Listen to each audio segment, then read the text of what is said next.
Sige, last time pinag-usapan natin yung ano, yung mga design philosophies. So sabi natin meron tayong different na ano na methods no to design no. So na-discuss natin yung ano yung ASD tapos yung LRFD. Ang sabi natin magkaiba lang siya ng principle in that yung ano natin yung ASD natin ay mga service loads tapos yung capacity is ano may safety factor lang. Okay, pero kapag LRFD naman, naka-multiply yung load mo sa load factor, tapos bukod doon, yung capacity mo or yung resistance mo multiplied din sa factor. Ang tawag natin doon ay resistance factor. Okay? So, pero yung principle niya parehas lang, 'di ba? Ano bang principle noon? Dapat yung capacity mo ay mas malaki kaysa doon sa demand or doon sa load doon sa member natin. Okay? So, ayan, basic lang 'yun, no? So, sa multiplier lang sila nagkaiba. Okay? Ayan. So, meron tayong mga load combination no na-discuss ba natin 'to? Di ba? Di ba load combination? Hindi, bali dito na tayo. Tama. Okay.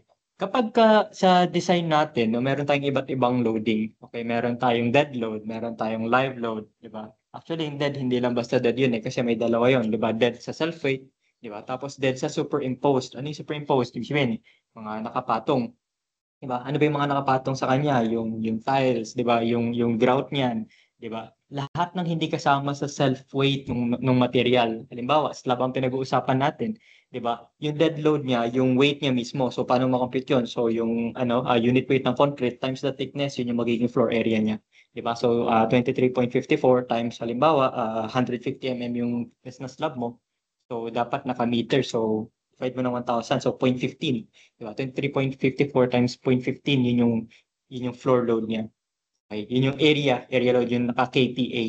Okay. Ngayon, bukod doon, meron ka pang ibang loads eh, 'di ba? May nakapatong sa kanya na tiles, 'di ba? Kung may finishing, ceiling, 'di ba? Yung mga ano, mga utilities diyan, meron tayong assumption doon.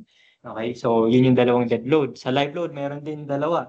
Okay? Actually, apat yun sa code, no? Pero pwede nating i-generalize na dalawa. Meron kang live load na floor load, tapos meron kang live load na roof load kasi iba ang consideration sa roof. Okay, iba ang mga ka-combination yan.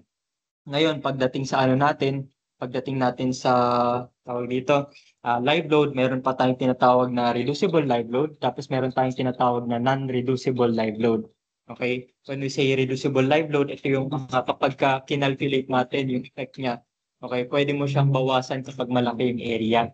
Okay, so nakalagay yan dito. So, meron yan. Bukod dito, meron pa yung ano, may mga notes pa yan na sasabihin. Ito yung magiging factor mo sa live load kapag ka-reducible siya, tapos ito kapag ka non-reducible. Okay. Tapos ano pa makita mo dyan? Meron kang snow. Yan kapag ang project mo nasa abroad, no, particularly halimbawa mga US, Canada, or hindi ko alam kung may snow sa Australia, no? Yata, meron yata. Hindi ko alam. Anyway, basta kapag ka doon sa lugar na may snow, yan kino-consider din yan kasi mabigat yan. Na-imagine mo meron kang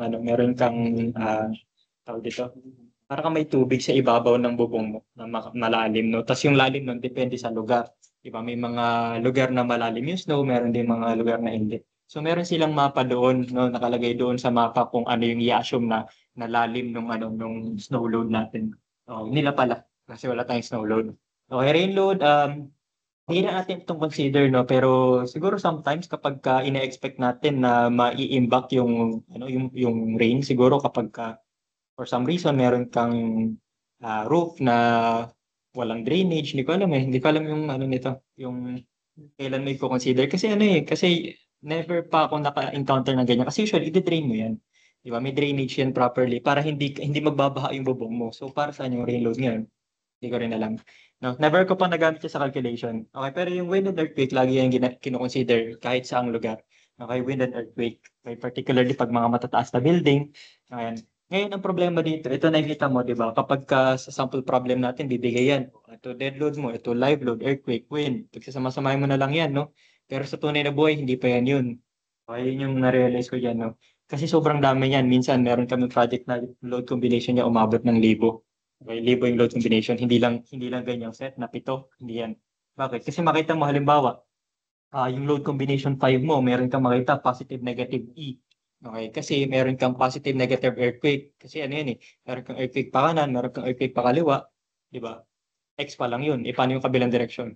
Paano pag nagsabay sila? Di ba? Paano pag bumaliktad yung magkasabay? Paano pag mas malakas ang konti yung X kaysa sa Y? Paano naman pag mas malakas ang konti yung Y kaysa sa X? Okay, so may mga ganong considerations. Tapos minsan, hindi lang isang case ang i-consider natin. Kasi merong iba't ibang earthquake na analysis eh. Meron kang analysis na equivalent lateral force. Yun yung pinag-aralan mo sa earthquake engineering nyo. Yung merong yung CVI over RT, tapos merong mga levels. Sabihin, ito yung weight ng first floor, second floor, third floor, tapos makukuha mo yung weight, tapos may multiply kayo, i-distribute mo yung force sa bawat floor. ELF ang tawag doon. Meron pang iba, no? Meron tayong tinatawag na response spectrum, which is hindi natin kayang i-handle. Or actually kaya, pero sobrang sobrang complicated niya.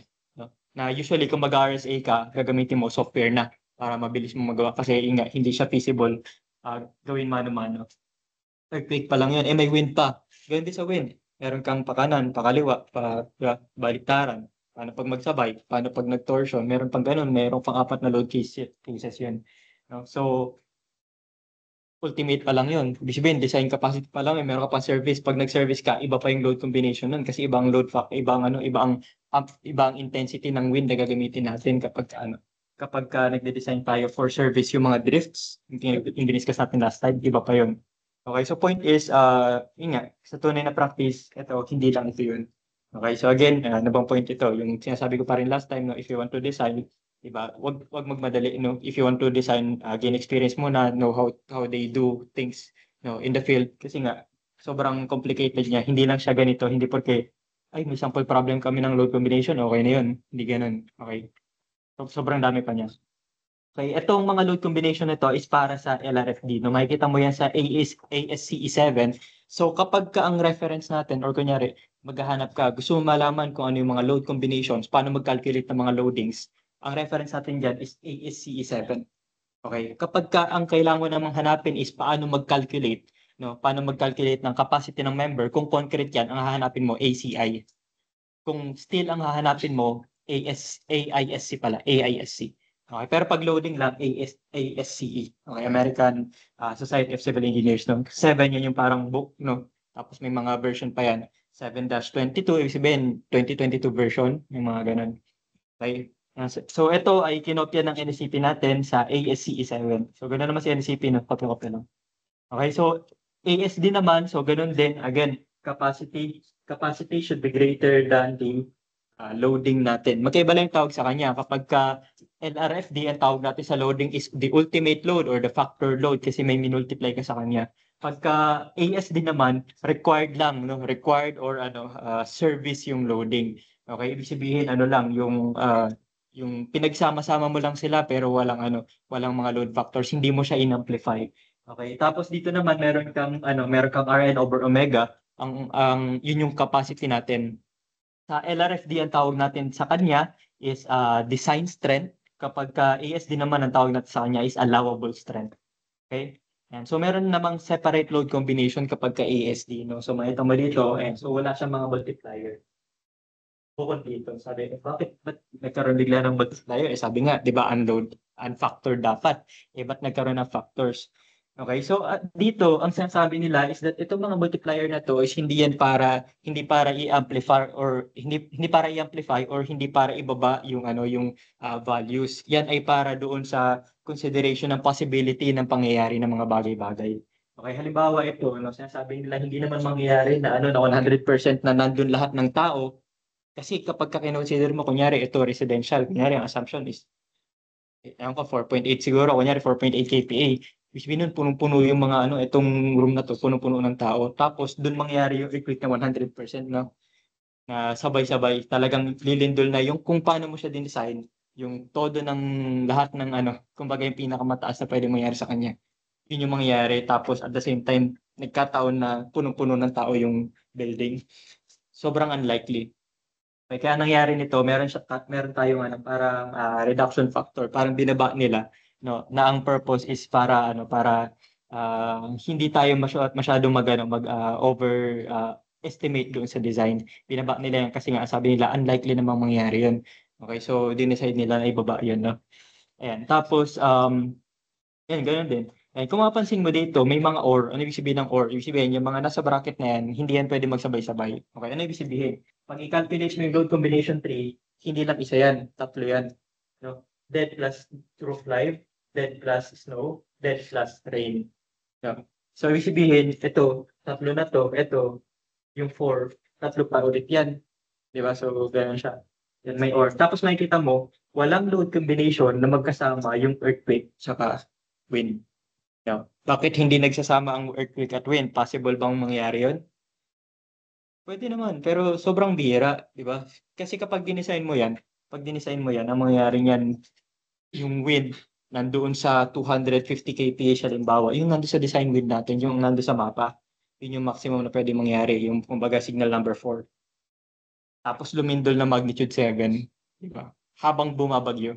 Di ba? Parang ganun kasi ang mangyari, which is unlikely, di ba? So sinasabi nila, unlikely mangyari, tsaka kung mangyari man yun, hindi na siya kumbaga hindi siya realistic, di ba? Sobrang baba na siya, sa almost never siya mangyari. Kaya ang ginawa ng code, hindi niya ina-account yung ganung extreme case, no? Mangyari, kung wind lang, ayan, so naka-or yan. Kung earthquake lang. Okay? So yung mga load combination natin. Ayan. Tapos sabi dito, the factors shown in this, nakalagay pala dito, in these combinations are not load factors. Sabi dito, 0.75 factors in some combinations account for the unlikelihood. Sabi nga, hindi nga siya, hindi siya probably mangyayari na ganun yung mangyayari, di ba? And so, unlikelihood that all loads in the combination will be at their lifetime maximum simultaneously, di ba? Parang unlikely, sabay-sabay sila mag-maximum. Okay, the 0.7 factor applied to the seismic loads is used because ASC 7 uses a strength approach, no, for computing seismic loads na yun nga, kapag strength load, strength approach, LRFD approach, factor yan, mataas yung value niyan. No, para ma-scale down mo siya sa ASD, minumultiply natin siya ng 0.7. Okay, so nakalagay doon, the factor is an attempt to equalize the effect for ASD kasi nga ibang method siya. Okay, para matanggal natin yung pag-upsize, no, or pag factor up yung natin ng loads natin from LRFD seismic. Okay, the corresponding to the two most common values of resistance factors in LRFD are the following values of the safety factor in ASD. Kapag yielding or compression buckling, ang gamit natin is 1.67. Kapag mga failure naman or yung pagputol or pagkasira mismo, ang safety factor natin doon is 2. Okay, the relationship between the resistance factors and safety factors is given by omega is equal to 1.5 over phi. Mamaya papakita natin yan yung effect na yan or yung relationship na yan. Like, makikita mo na kung alam mo kung ano yung factor para sa LRFD, alam mo na rin yung factor para sa ASD. Na kapamilya yan, no? Okay, sample problem 2. Okay, sabi dito, the column in the upper story of the building is subjected to a compressive load from the following sources. Eh nga, sabi dito, di ba? Pag nagkakalculate tayo, given na sa'yo lahat, no? Sa actual practice, ang mahirap dyan, paano mo i-determine yan? Ikaw ang magde-decide eh. Ano kaya yung gagamitin kong floor load? Ganong kabigat kaya yung tiles? Ganong kaya kabigat yung ceiling? No? Yung calculation madali, ang mahirap yung pag-decide. Ano yung assumption mo? Di ba? I-assume mo kasi yan sa way na na hindi ka over-design eh. Kasi pag over-design ka, makita mo ang laki ng members mo na marami magre-reklamo, tapos sabihin, hindi naman ito yung usual na nakikita natin sa design eh. Sobrang lalaki ng mga members na na-design mo, so babaan mo ngayon. Pero dapat pag binabaan mo, hindi to the point na na babagsak na or parang ma-under-design ka na, no? So yun, judgment yun. Actually sa practice, yun yung nakakatakot, no? Paano mo i-decide, no? Paano mo i-determine yung proper loading. Anyway, ayun nga. Dito, given na sa'yo lahat, so wala ka ng problema sa pag-determine ng load. Given na sa'yo yung load, pag sumasamahin mo na lang. Okay, sabi dito, dead load is 38.8 kips. Occupancy live load is 1.7. Okay, so yan yung mga floor load mo, occupancy live load. So, sa mo nalalaman yan? Ano yan? Sa purpose. Ano bang purpose nitong room na ito? Itong area na ito? Classroom ba to? Corridor? Diba? Is it for residential purposes? Library, storage, no? Depende sa purpose niya, mayroon siyang equivalent live load, tapos yung gagamitin natin sa design. Okay, roof live load, 18.7. So again, yung separate ang consideration sa roof tsaka sa floors. Tapos meron kang snow. Sabi dito, if LRFD is used, determine the factor load to be used in the design of the column. Okay, which AISC load combination controls. Okay, so determine natin, isa-isa natin yan mamaya. Okay, next, what is the required design strength of the column? Okay, ano yung kailangang maging capacity ng column natin? So basically, syempre, kung ano yung yung ma-compute mo na load, edi syempre, yun yung kailangan na capacity, di ba? Yun yung required capacity. Okay, third, what is the required nominal strength? Okay, nominal strength of the core source is a factor of T of 0.9. Okay, D, if ASD is used, determine the required load capacity to be used in the design. Okay, ano daw yung gagamitin na ASD load combination or ano yung go-govern, no? And fifth, what is the required nominal strength kung ang safety factor natin is 1.67. Okay? And so, ano pala to, no? Tawag dito, suggestion lang, no? Kasi i-upload din na to. I-upload siya sa Blackboard. So, mas maganda kung kung makinig kayo. Ang in-note nyo yung mga hindi nakasulat dito. Okay, tapos, yun nga, pag nag-notes kayo, di isulat nyo uli yung mga nandiyan nakalagay, di ba? Tapos idagdag nyo yung mga notes, mga additional notes na hindi nakasulat, yung mga additional na sinabi information. No? Yes, kasi, yan, para mabilis tayo. Okay? And so, situation 1 tuloy. Solution for A, sabi dito, kunin natin daw yung yung gagamitin para sa design. So, yung gagamitin mo para sa design is yung pinakamalaki. Di ba? Sa lahat ng mga cases natin, di ba, pagsasama-samahin natin effect ng mga cases na yun. Tapos, yun, ito may mga load combination na ngayon. Ano yung pinakamalaking load combination? Okay, so gagawin mo lang, ano mo lang yung substitute mo lang. Okay, again, 1.4, I think that load mo. Okay, second combination, 1.2 dead, 1.6 live, 0.5 lang LR or S or R. Wala pang rain loads, so wala. S or R, ito yun. Snow load natin is 18.7. Okay, 19.7 naman para sa roof. Ngayon, naka-or yan.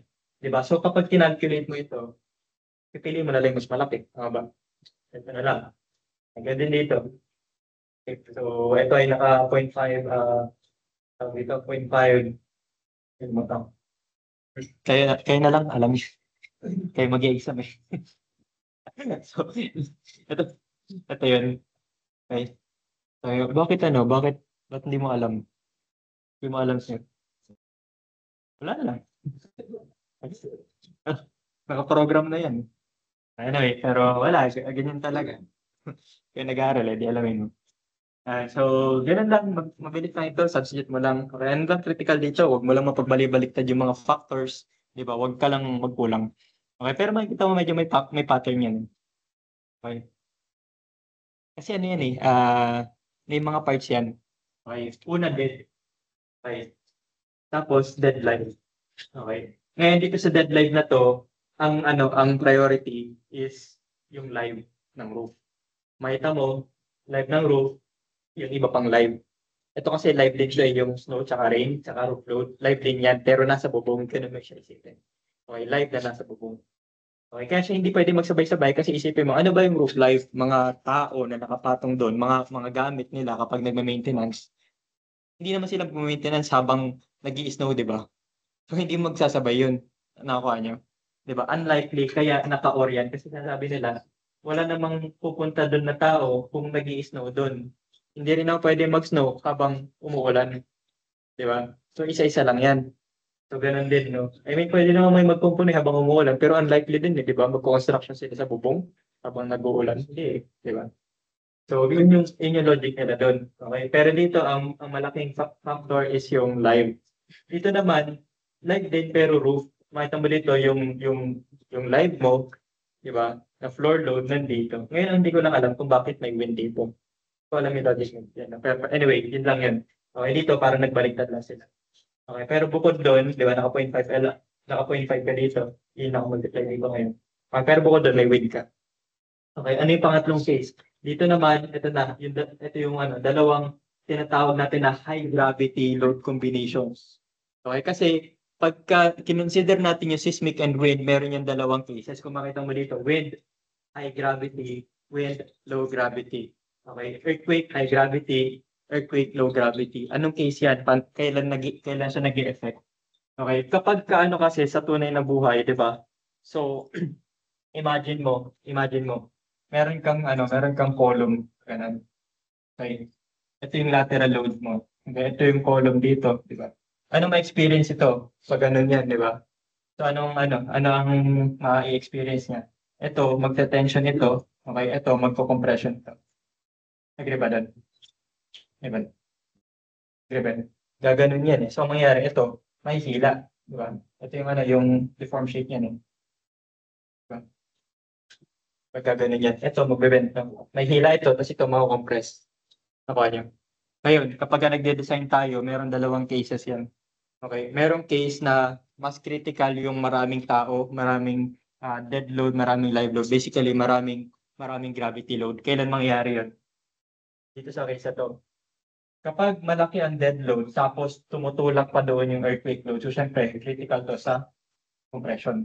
Tama ba? Mako-compress siya lalo eh. Nako-compress na siya dahil sa dead load, tapos mako-compress pa siya lalo dahil pumipihit yung ano mo, yung building mo. So critical siya sa compression. Ngayon, itong kabila, critical yun sa tension. Okay, ano nangyayari sa tension? Di ba, nangyayari sa tension, hinihila siya. Saan papunta ang gravity? Di ba, pababa? Kwento yun. Di ba, pababa? Okay. So dito, actually yung gravity natin tumutulong sa kanya. Tumutulong sa kanya. Kasi imbes na mahila siya ganun, tumutulong yung gravity, kinokontra. Pinipigilan siyang mahila. No? So for tension load combination, mas naggo-govern yung what if walang tao. Diba? Kasi kung walang tao, walang live load, anong mangyayari? Eh dito, mas may hila kasi walang gravity. Walang masyadong gravity loads na nagre-resist or tumutulong sa pagbawas ng loading dito. Okay, pag mga high rise nagiging critical itong mga tinatawag natin na late combination na low gravity. Okay, critical yan sa tension kasi nangyayari dumadating yung point na sobrang lakas ng lateral forces na nagbe-bend siyang pa ganun, tapos yung capacity ng member natin is manggagaling na lang doon sa bakal. Kasi nga magka-crack yun eh. Kumbaga imagine mo parang nabanat yung concrete mo. Tapos basag na siya. Kung basag na siya, wala namang capacity sa tension. So ang mag-govern doon yung design ng bakal mo. Okay, so ganun nangyayari doon, no? And so hindi ibig sabihin na sabi mo, ito matataas yung mga numbers, imposibleng mag-govern ito. Hindi ganun. Yun din yung akala ko dati. Okay, pero sa tunay na buhay, nag-govern ito minsan kapag may tension. Okay? Pero syempre, kung malalaki yung mga live load tapos hindi naman ito mag-tension, ito yung mag-govern, no? So, ayun lang. Sinasabi lang natin is that hindi mo siya pwedeng shortcutin, hindi porke nakita mo na, teka, mababa naman to, hindi ko na-computein to. No, hindi siya ganun kasi merong cases na mag-govern yan. Kaya ngayon nilagay dyan, merong logic yan. No, hindi natin siya pwedeng i-bypass. Okay? Yun lang. Same with the ESD. So meron ka rin ditong high gravity. So yung high gravity for wind, high gravity for seismic. Tapos yung gravity for wind and seismic naman. Tapos meron siya additional dito na naka-or yung yung seismic and wind mo. Okay? Yan. So, ayan nga, balik tayo dito. Ayan, so plug in mo lang yan. So, kapag wala, edi zero, di ba? Piliin mo yung pinaka malaki kasi yun yung pinaka Dito kasi nag-positive lahat, ibig sabihin lahat yan compression, no? Lahat yan compressive forces. Okay, so 69.33 kips, yung sagot sa 1. Okay, what is the required design strength of the column? Okay, so kung 63.99, balik na pa, 69.33 yung ultimate load. Okay, yun yung factored load. Ano daw dapat yung nominal capacity ng natin ng column natin or yung column yung sabi ko so yung nominal capacity or sarado nominal capacity ulit. Yung tawag dito, required capacity, required design strength. Okay, syempre, 'di ba? Yung kailangan mong i-provide is yun din yung naglo-load sa kanya, 'di ba? So kung ang load sa kanya is 69.33, edi yun din dapat yung capacity ng member natin. Okay, so makita mo dito, equal lang sila. 'Di ba? So dapat great less than or equal. Okay, kung magde-design ka, sabi sa college, i-equal mo 'yan. No? So kasi sa tunay na buhay hindi mo i-equal 'yan eh. Tataasan mo ng konti. Parang may ka pa allowance kasi what if magkamali, 'di ba? So usually ginagawa natin nililimit natin sa 90%, 80 to 90% ng tawag dito, ng load. Okay. So yung capacity is mas mataas ng konti. 90 to 80% lang ng capacity yung load natin. Okay, sabi ayun nga, equal, no? Ideally dapat yung demand is equal sa capacity. Ngayon sabi letter C. Okay, what is the nominal strength, no? Ano daw yung nominal strength kung ang resistance factor is 0.9? Okay? ang nominal strength natin, sabi ko ito ang design strength, the nominal strength is yun yung capacity na makompute mo through mechanics, di ba? Yung ano lang, yung hindi po mo pa na-reduce. Ito, reduce na ito. So, ibig sabihin, dapat mas malaki dito kung makompute mo sa mechanics. Kumbaga, babalik mo lang. Di ba? Kukunin mo yung PN, so ito mangyari, 69.33 divided by 0.10, makuha mo 77. Okay, so paano mo yan i-interpret ngayon? Sinasabi natin is that pag kinalculate mo yung talagang capacity niya, dapat 77. So yun yung talagang kaya niya. Okay, pero sa design, yun assume natin na ang pwede mo lang magamit is ano lang, 69.33. Yung difference nun, allowance mo yun. Okay, yun yung allowance natin no, for errors, ganyan, calculation errors, di ba, construction errors, etc. Okay, letter D. Okay, sabi determine the required load capacity to be used in the design of the column considering ASD daw. Okay, so ganun din, the load combination for ASD, plug in, makuha mo yung pinakamalaki, 50.5. Okay, so combination tree governs. Okay, next question, sabi, what is the nominal strength kung ang safety factor mo naman is 1.67? Okay, so ganun lang din, babalik sa rin mo lang. No? Ngayon, allowable is equal to Pn over omega. Kailangan may Pn, so ang mangyari ito, mamumultiply dito. So 50.5 times 1.7. Okay, so the answer would be 84.34. Okay. Ayun lang, simple lang. Basic lang naman to, no? I mean, yung load combinations, I think straightforward. Ang mahirap lang siguro yung pagsaulo ng mga maraming cases. Okay, yung mga numbers. Okay, ano lang siguro, tiyaga lang. No? Tapos yun nga, may pattern siya. So, as much as possible, take advantage mo yun, no? Na alam mong meron kang dead load lang. Meron kang dead load and live load. Meron kang dead load, live load plus lateral. Alam mo rin na hindi nagsasabay ang roof tsaka yung floor loads, di ba? Ang roof lagi niya kasama yung snow at rain kasi parehas naman silang nasa bubong, di ba? So ganun yun, lagi yun magkakasama, no? LR or SOR. Okay? Okay tayo dito sa lecture 2. Basic lang, ano? Yan, ito na tayo. Yan, tension members.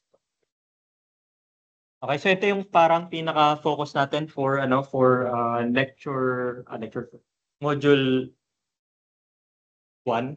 Okay, module 1, tension members. Again, ito yung part na pinakamadali. Okay, so as much as possible, gandahan mo yung performance mo dito, no? Kasi kung sa flexural members ka babawi, mukhang hindi ka makakabawi doon, no? Kasi I mean, pwede naman. Pero, yun nga, generally, mas mahirap siya, no? Kumpara dito sa part na to. So, ito yung madaling part, as much as possible, dito magaling, no? Okay, tension members.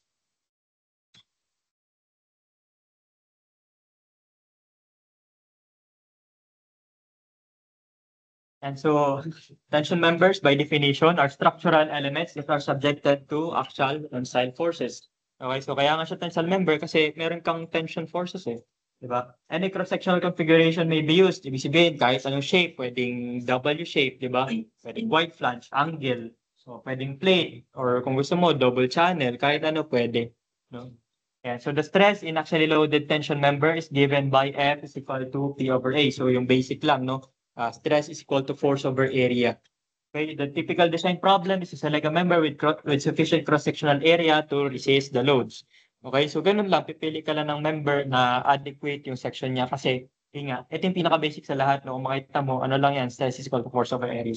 Okay, as long as mo pa yung ano niya, yung stresses niya, yung stress limit niya is below doon sa sa capacity, yung makompute mo stress is below sa capacity, yun na yun.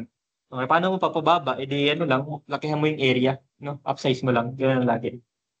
Okay, so a tension member can fail by reaching one of two limit states. Meron dalawang way kung paano siya mag-fail. Una, pwede siyang excessive deformation. Sabi natin last time, ano yun? Yun ay, tawag natin ay yielding. Okay, very good. Di ba nangyari dun sa sa graph natin? Pinakita natin yung graph. Sabi natin, after the yield point, bigla siyang hahaba. Di ba? Magkakaroon ng point kung saan kahit hindi ka magdagdag ng force, di ba? Kumbaga ni-retain mo lang yung stress sa kanya. Ano mangyari? Hahaba pa rin siya. Yun yung biglang bibigay siya. Biglang mag-yield. Ingat. Sa Tagalog, pwede mong isipin na siya, yielding is parang bumigay. No, kumbaga, nagre-resist siya tapos bigla siyang humaba, bigla siyang bumigay. No, bigla siyang tumigil mag-resist, tinayagan niya yung biglang mag-deform na sobra-sobra. excessive deformation through yielding. Okay, next is fracture. Ito naman yung mapuputol siya. Okay, mapuputol siya doon sa part na pinakamaliit ng cross-sectional area kasi doon yung pinakamataas na stress. Okay, to prevent excessive deformation initiated by yielding, the load on the gross section must be small enough that the stress on the gross section is less than the yield stress Y. Okay, para naman ma-prevent yung fracture, dapat i-consider natin yung stress sa net section. So, yun yung ano natin, no, yung keyword natin. Kapag yielding sa gross, kapag fracture sa net. Bakit ganon? Okay, bakit hindi parehas sa net? No? Bakit hindi parehas sa net? Okay, ang sasabi kasi niyan, halimbawa meron kang section, di ba? Sabihin natin yung section mo ay 3 meters. Siyempre, pag kinonect mo yan, di ba? Siyempre, kung ano yan, kung yan ay welded, walang reduced part, di ba? So, ibig sabihin, laging yielding lang yun. I mean, parang laging yielding. Hindi ko alam, parang never na ako magka-fracture yun kung weld, no? Hindi ko lang alam. Hindi ko pa na-try. Anyway, kapag ka-fracture kasi, usually, check mo yan sa check mo yan sa bolted connection. So, ang mangyari niyan, magbo-bolt ka dyan. Maliit lang yan. Ang mga bolt natin, maliliit lang. Malaki na yung 1 inch, 1.5 inch, 2 inches. Parang wala ka pang makitang bolt na ganyan kalaki yung butas, no? Maraming 1.5 inch siguro, di ba? Pero 2 inches na bolt. Hindi ko alam kung may ganun. Or, hindi pa nagamit. Anyway, sa 3, gano'ng kalaki ang 2 inches? Ano lang yun? Ganyan lang. Dalawang thumb, no? Dalawang thumb, ganyan lang. That is 50 mm. 50 mm, kung ikukumpara mo sa 3 meters, halos hindi mo makita yung sobrang liit na parte lang nun. Okay, ang gusto nating i-explain is that bakit nasa gross ang yielding? Bakit hindi na lang lahat sa net? Okay? Kasi tama 'di ba kapag mapuputol doon sa net, logical naman kasi doon yung unang maabot yung pinakamalaking stress na na kailangan para maputol siya, 'di ba? Net fracture. Bakit yielding sa gross? Okay, sasabi kasi niyan, mag-yield din naman 'to, mag-yield din. Siyempre, kapag na-stress yan, ang pinakaunang mag-yield dyan, hindi naman yung gross eh. Ang unang mag-yield yung net. Di ba? Kasi siya yung konting area eh. Di ba? Kung konti ang area niya, mas mauna niya maabot yung yield stress dito. Pag nag-yield stress yan, mag-yield na yan. Okay? Pero hindi nyo kina-consider natin effect. Kasi kung humaba man itong mga part na to, kung humaba man yan, ang liit lang nun kumpara sa kayang ihaba ng buong section pag itong buong to nag-yield. Okay? Ang liit lang nito kumpara sa gross. Ito lahat to, di ba? Gross ito lahat to. Pag ito nag-yield, halos hindi mo makita. Pero pag pinagsama-sama mo yung effect, ng 3 meters na yan, na lahat yung nag-yield, mahaba. So yun siya sabi natin. Kaya yung gross ay yielding ang kinukonsider natin. Or rather, baliktad. Kaya sa gross natin kinukonsider yung yielding, hindi sa net. Okay, again, no, baka may lumabas si true or false sa'yo na sabihin, sa net ba nagkakaroon ng yielding? Yes, meron. Hindi lang natin kinukonsider kasi maliit siya kumpara sa effect ng yielding sa gross. Okay, kasi yun yung limit state natin. Okay, concepts. Dapat alam mo yung concept. Dapat naintindihan mo bakit ganun yung mga bagay-bagay. Okay, in each case, no, the stress P over A must be less than the limiting stress. No, ganun lang lagi. P over A is yung niya, actual stress. Dapat mas maliit siya doon sa limiting stress or yung capacity natin. Okay, the nominal strength in yielding is, ayan, nakalagay dito, di ba? Yielding stress, gross. Okay, yielding stress multiplied by the gross. Okay, kapag fracture naman, FUAE, ultimate, yan yung mapuputol yung stress. Yan yung stress yung mapuputol yung member. Okay, so siya mapuputol sa net. Okay, again, may yielding ba sa net? Yes, maliit lang. Okay, kasi maliit lang yung part na meron kang mga ganitong connection. Okay, mag-yield yan pero hindi mo mapansin. Mag-yield yan.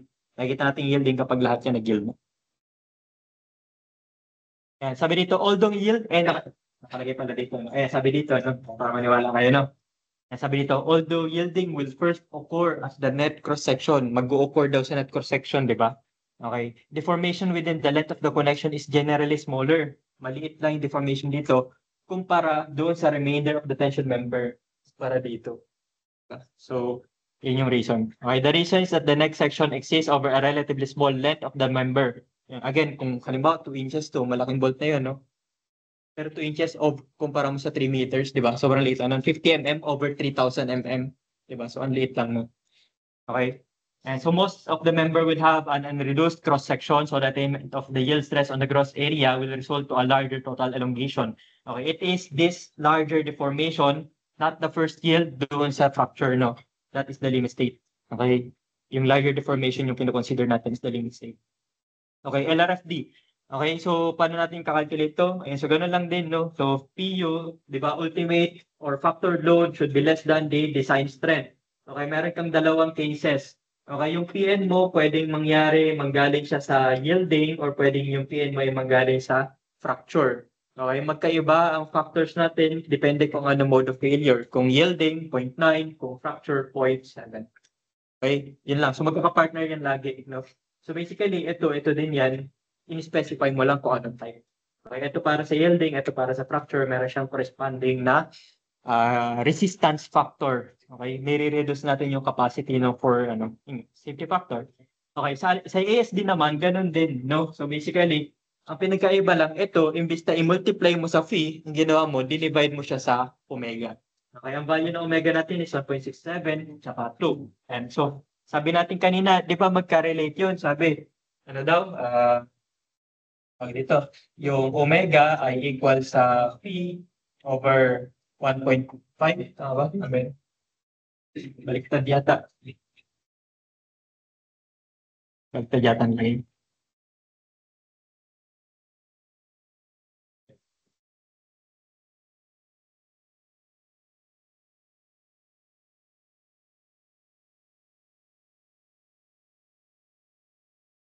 Wait lang.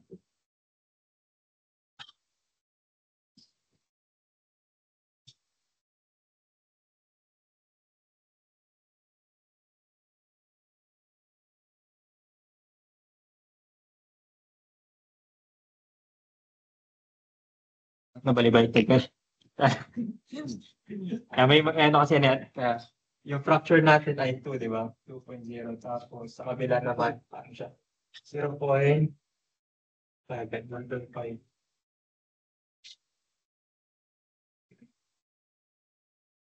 Ay, 7 ba yun? 75.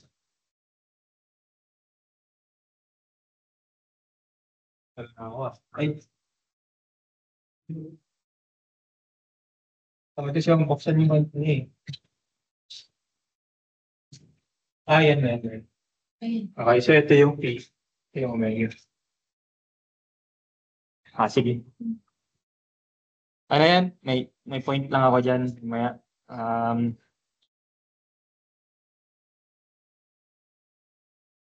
May partner kasi yan. Ingat yung ano natin, yung formula natin na 1.5 over P ay equal to omega. Or ikaw ba lang paano mo siya pagbalik na rin. Okay, so basically, halimbawa, kung alam mo si omega na 2 para sa fracture, kaya mong kunin si P.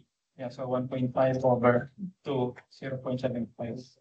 Okay, kung ano naman, yung omega mo naman ay tawag dito, equal sa ano yung kanina nakalagay? 1.67. And 1.67 over phi. So, kung kunin mo yung phi mo, di ba? Phi is equal to 1.5 over 1.67. Kapag kinalculate mo yun, then equal yan sa 0.9.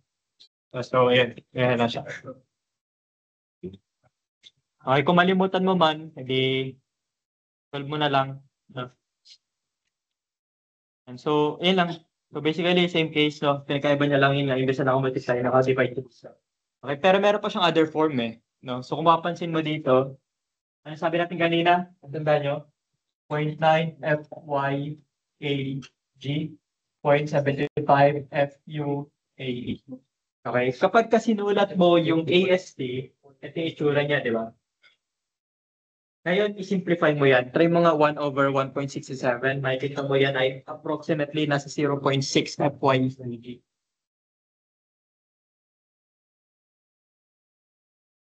Yung 1 over 2 is 0.5. Okay, ano napansin nyo? Di ba magkamukha lang sila? Ang pinagkaiba niya lang, ito, i-divide mo ng 1.5. Ito na yun. Okay, so kung malimutan mo siya, edi, huwag mo nang pansinin yung mga safety factor na yan. Tandaan mo na lang yung LRFD, tapos i-divide mo siya ng 1.5, ASD na yun. So para mas madali. Try mo 1.5 mo, divide mo ng 1.5. So yun yung purpose nun. Sabi niyang relationship para mapasimplify mo pa yung solution mo. Okay, basta alam mo na to, alam mo na din to. Divide mo lang ng 1.5. Okay? Ngayon, pag nagde-design tayo, no, sabi natin ano lang siya, no, stress times area, pero meron pang iba pang bagay. Okay, katulad nito, yan, so effective area. Okay, ang sinasabi dito, diba, of the several factors influencing the performance of potential member, the manner in which it is connected is the most important. Sabi natin, di ba, pag nagde-design na steel, hindi lang basta design na makuha mo yung member size. Di ba? You should account for the connection. Yun yung pinaka-hassle sa lahat, no? Kasi dun siya critical eh. So, bukod sa member, kailangan mo i-consider yung yung kung paano mo siya i-connect. Ngayon, ang problema, sabi, a connection almost always weakens the member. Bakit? Kasi pag kino-connect mo siya, 'di ba?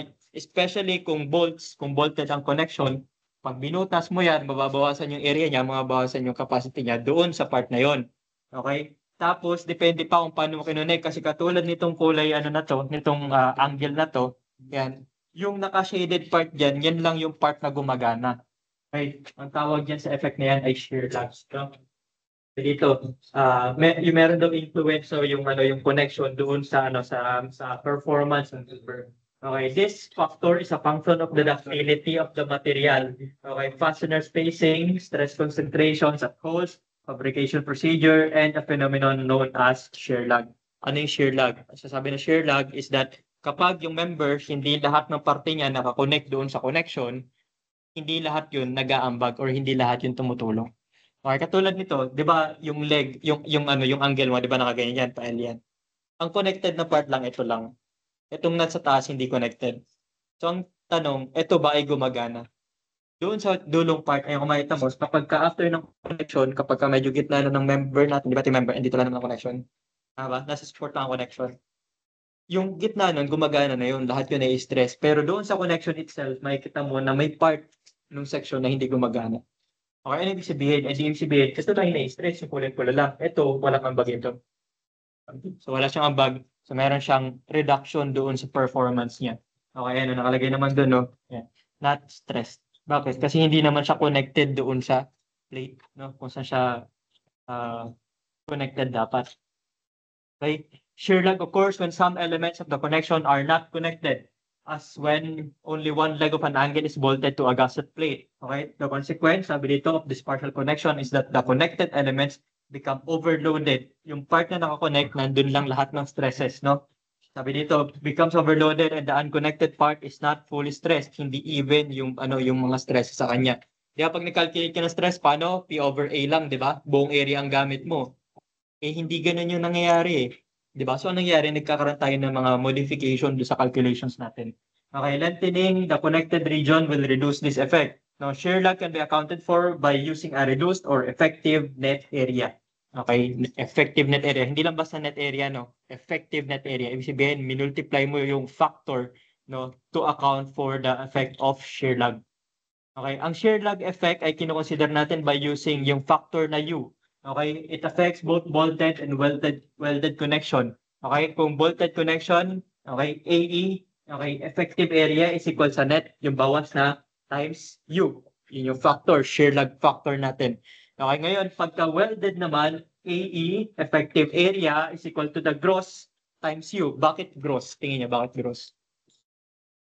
Bakit kapag bolted net ang gamit, pero kapag welded gross? Tingin niyo. Kasi, okay, very good. Buo kasi, wala namang binawas eh. Hindi mo naman siya binutasan eh. Diba? So, buo ang magagamit mo pag welded kasi nasa gilid naman yung connection na. Okay, very good, very good. Okay? Ayan, so shear lag factor. Ayan, may iba-ibang calculations para makuha yung shear lag factor. Sabi dito, number 1, all tension members where tension load is transmitted directly to each cross-sectional elements by fasteners or welds. Example, plate.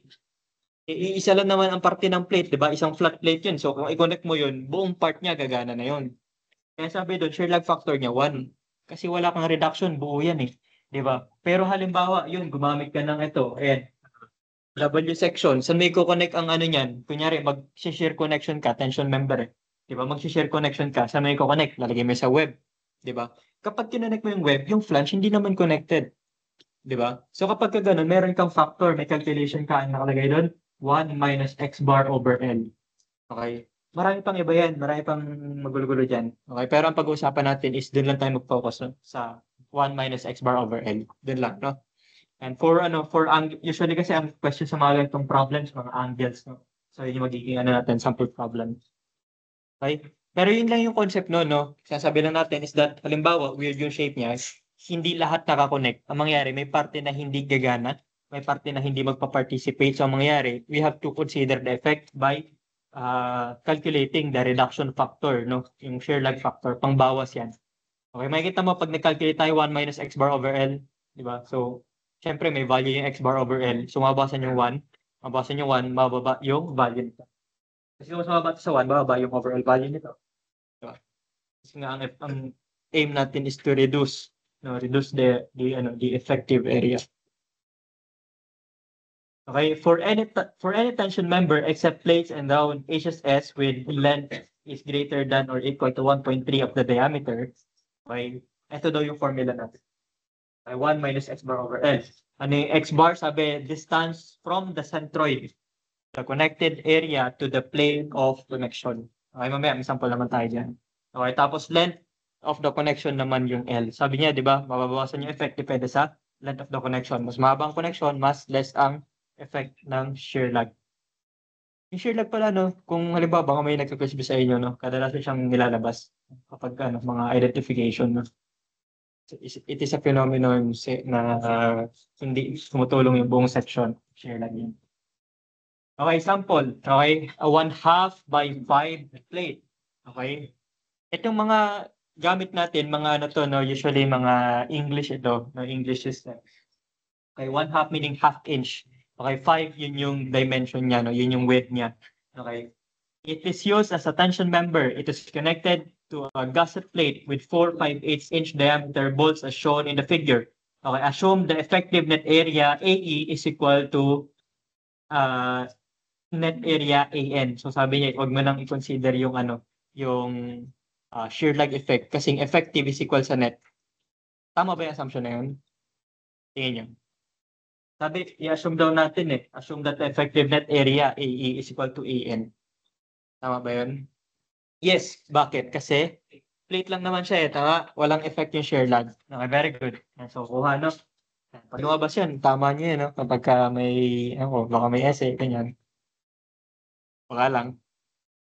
And so what is the design strength for LRFD and what is the allowable strength for ASD? So calculate natin. Okay, 2 modes of failure, yielding and fracture. Paano mo kukunin yun? For yielding, kunin mo yung gross area. Okay, ano sabi? Paano mo makuha yung dimension? Sa pangalan, alam mo na. Di ba? 0.5 by 5. Di ba? So 0.5 yung 1/2. No? So sa gross, consider natin. Okay, AG is 5 by 1/2. So 2.5. Okay. Sabi, ang material natin ay, daw? A36. Okay, kapag A36, tandaan nyo ng A36, ang FY natin is 36 ASI. Okay, ang FU natin is, tandaan nyo? 58 ASI. Okay, even if not given, tandaan nyo yan kasi lagi yan yung lalabas, no? Lagi yan yung lalabas. Okay, marami pang iba, na-discuss natin last time na marami pang ibang mga, mga material properties, no? Merong A992, merong A572, etc. etc. Okay, pero sa Pilipinas, ito yung common. So, sa US, usually, ang specification nila A992, no? Pero dito, ito tayo. So, dito, pati sa board exam, puro A36 yan. Okay, so sa uluhin nyo to kasi kadalasan hindi ito binibigay. Okay, minsan nga hindi sasabihin kung ano yung grade ng steel Pero kung hindi sinabi, i-assume na lang din na A36 kasi yun yung pinaka-common. Okay. Yan yung default natin, Ayan, so stress times area. Okay, yield stress for gross multiply EN is 90. Okay, sabi natin kung ito ay LRFD, 'di ba? I-multiply mo siya sa 0.9, 'di ba? Kasi yielding 0.9 ang fee natin, 0.9 ang reduction factor natin. Okay, for fracture naman, ganun din, 'di ba? Meron kang area pero ano sabi natin?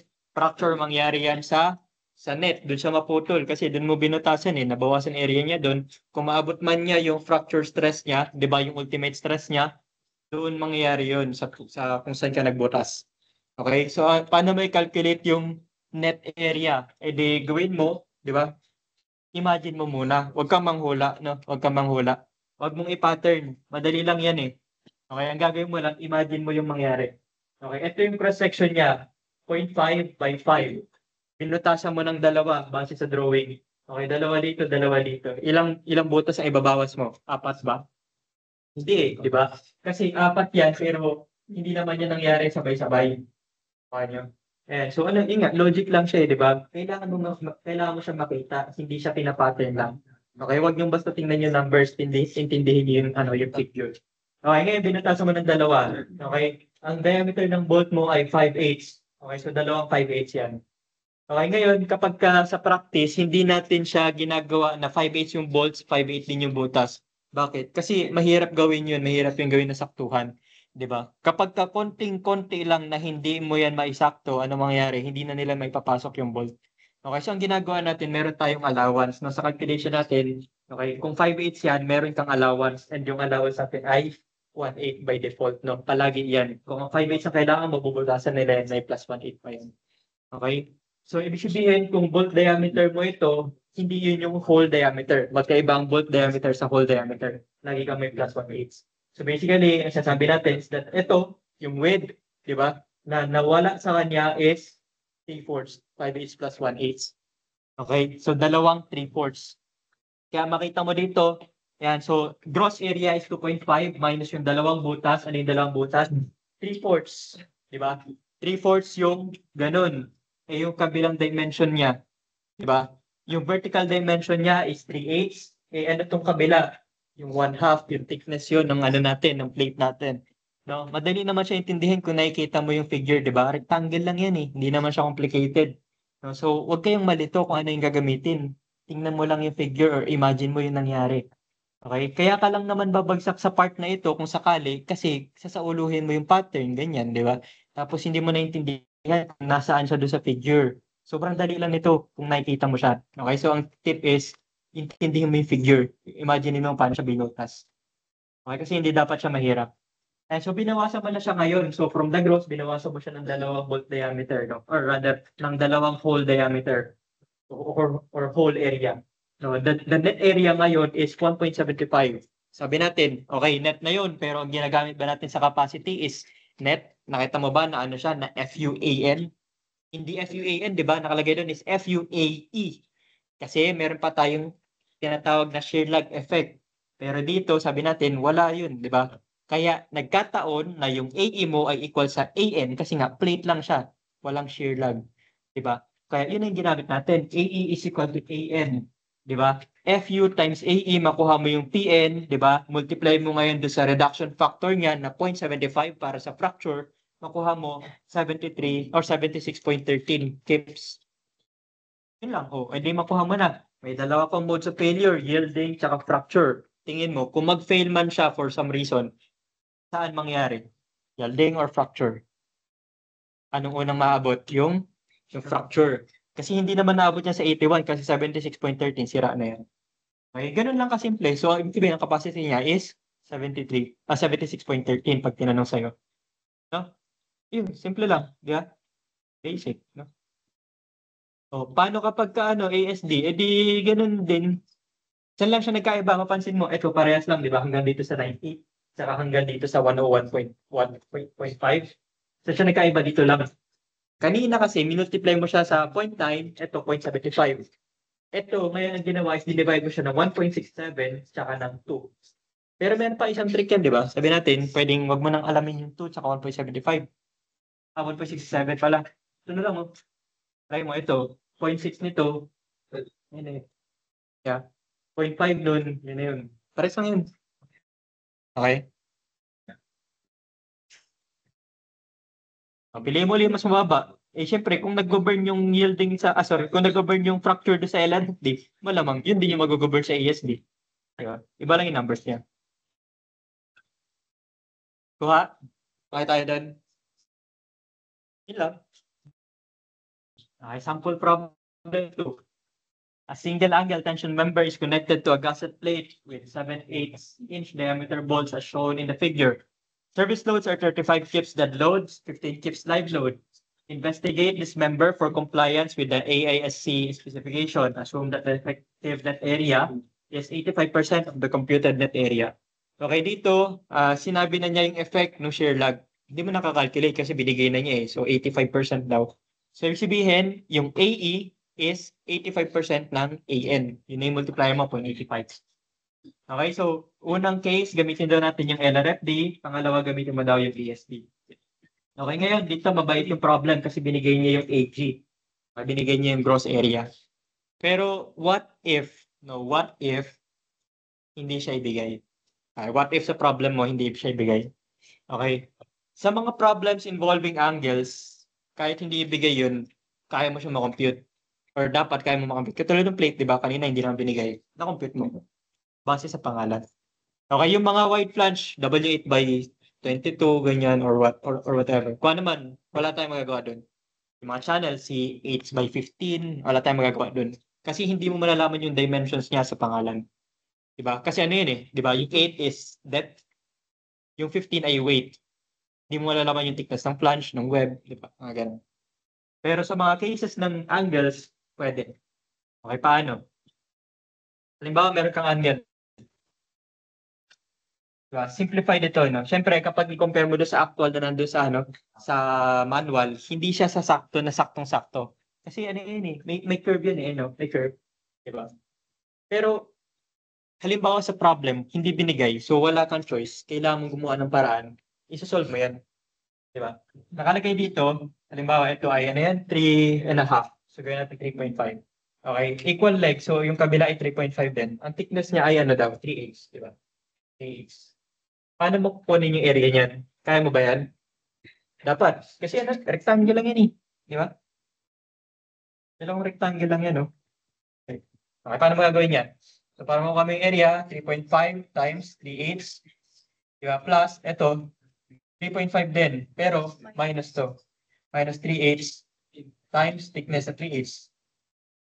Yan yung ito. Tingnan natin kung malapit this 2.5.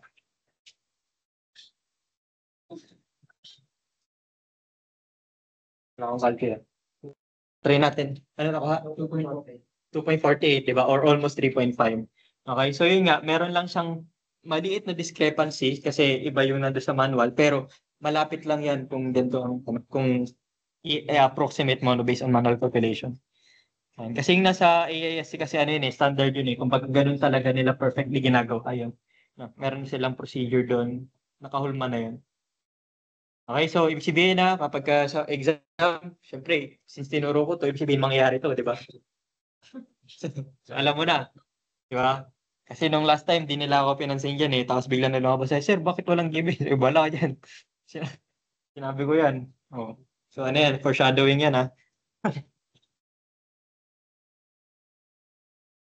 Sige, questions. Hindi, isakto mo. Kapag hindi binigay yung number, kung ano yung makompute mo, yun ang gamitin natin. Sakto. Okay, sige, proceed tayo. Sabi, use LRFD, use ASD.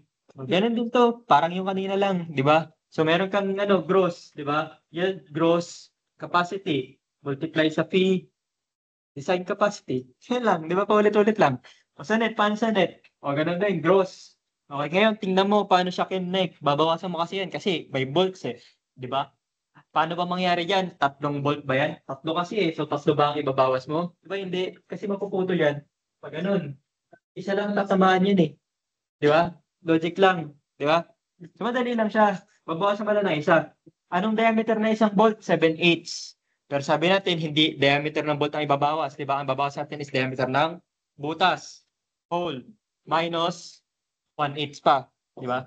Or rather, ipa-plus mo pa yung 1/8 doon sa bolt diameter para makuha yung hole diameter. Kaya makita mo dito, and ayun, ito.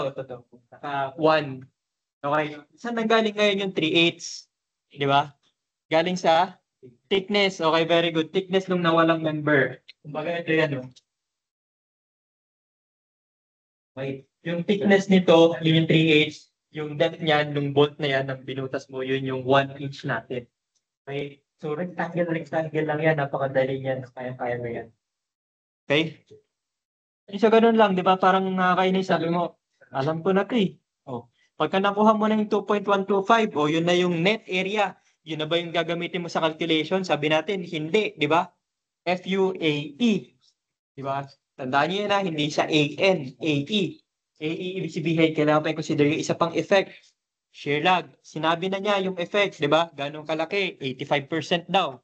So yung 2.125 times 0.85 o 1.806. Yan na ngayon yung AE mo. Yan yung effective area mo na gumagana, na tumutulong. Di ba? Multiply. Okay, FUAE, makuha mo 104.76. Multiply sa reduction factor, di ba? PN. Sabi natin, mechanics pa lang ito. Di ba? Wala pa dyan yung design kasi pag design, meron na yung mga factors. Factor for fracture is 0.75.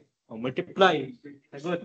O ano mag-govern? Eh di yung mas mababa kasi yung una maabot. Eh di ang capacity niya ay 78.57. Di ba? Sobrang dali. Wala. Kaya mo. Ano pa sabi ito? Determine the governing load combination. Okay, pangalawang question yun.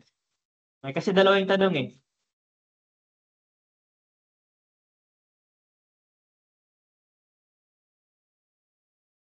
Pagkakuha mo ng capacity, compare mo sa loading niya. No? So, anong loading niya kapag LRFD? So, meron kang iba't ibang load combination, di ba? Pero ang loading lang na binigay sa'yo, dead at live lang. So, doon pala sa taas, di ba? Yung dead load lang, tsaka yung dead at live. Actually, shortcut. Joke lang, hindi pala shortcut. Yan na pala talaga. Okay, unang load combination, 1.4 dead, 49. Okay, pangalawang load combination, 1.4 dead. Ah, sorry, 1.2 dead, 1.6 live, 66. Kunin mo yung mas malaki, 66, syempre. Okay ba siya? Okay. Kasi, mas mababa yung load kaysa doon sa capacity.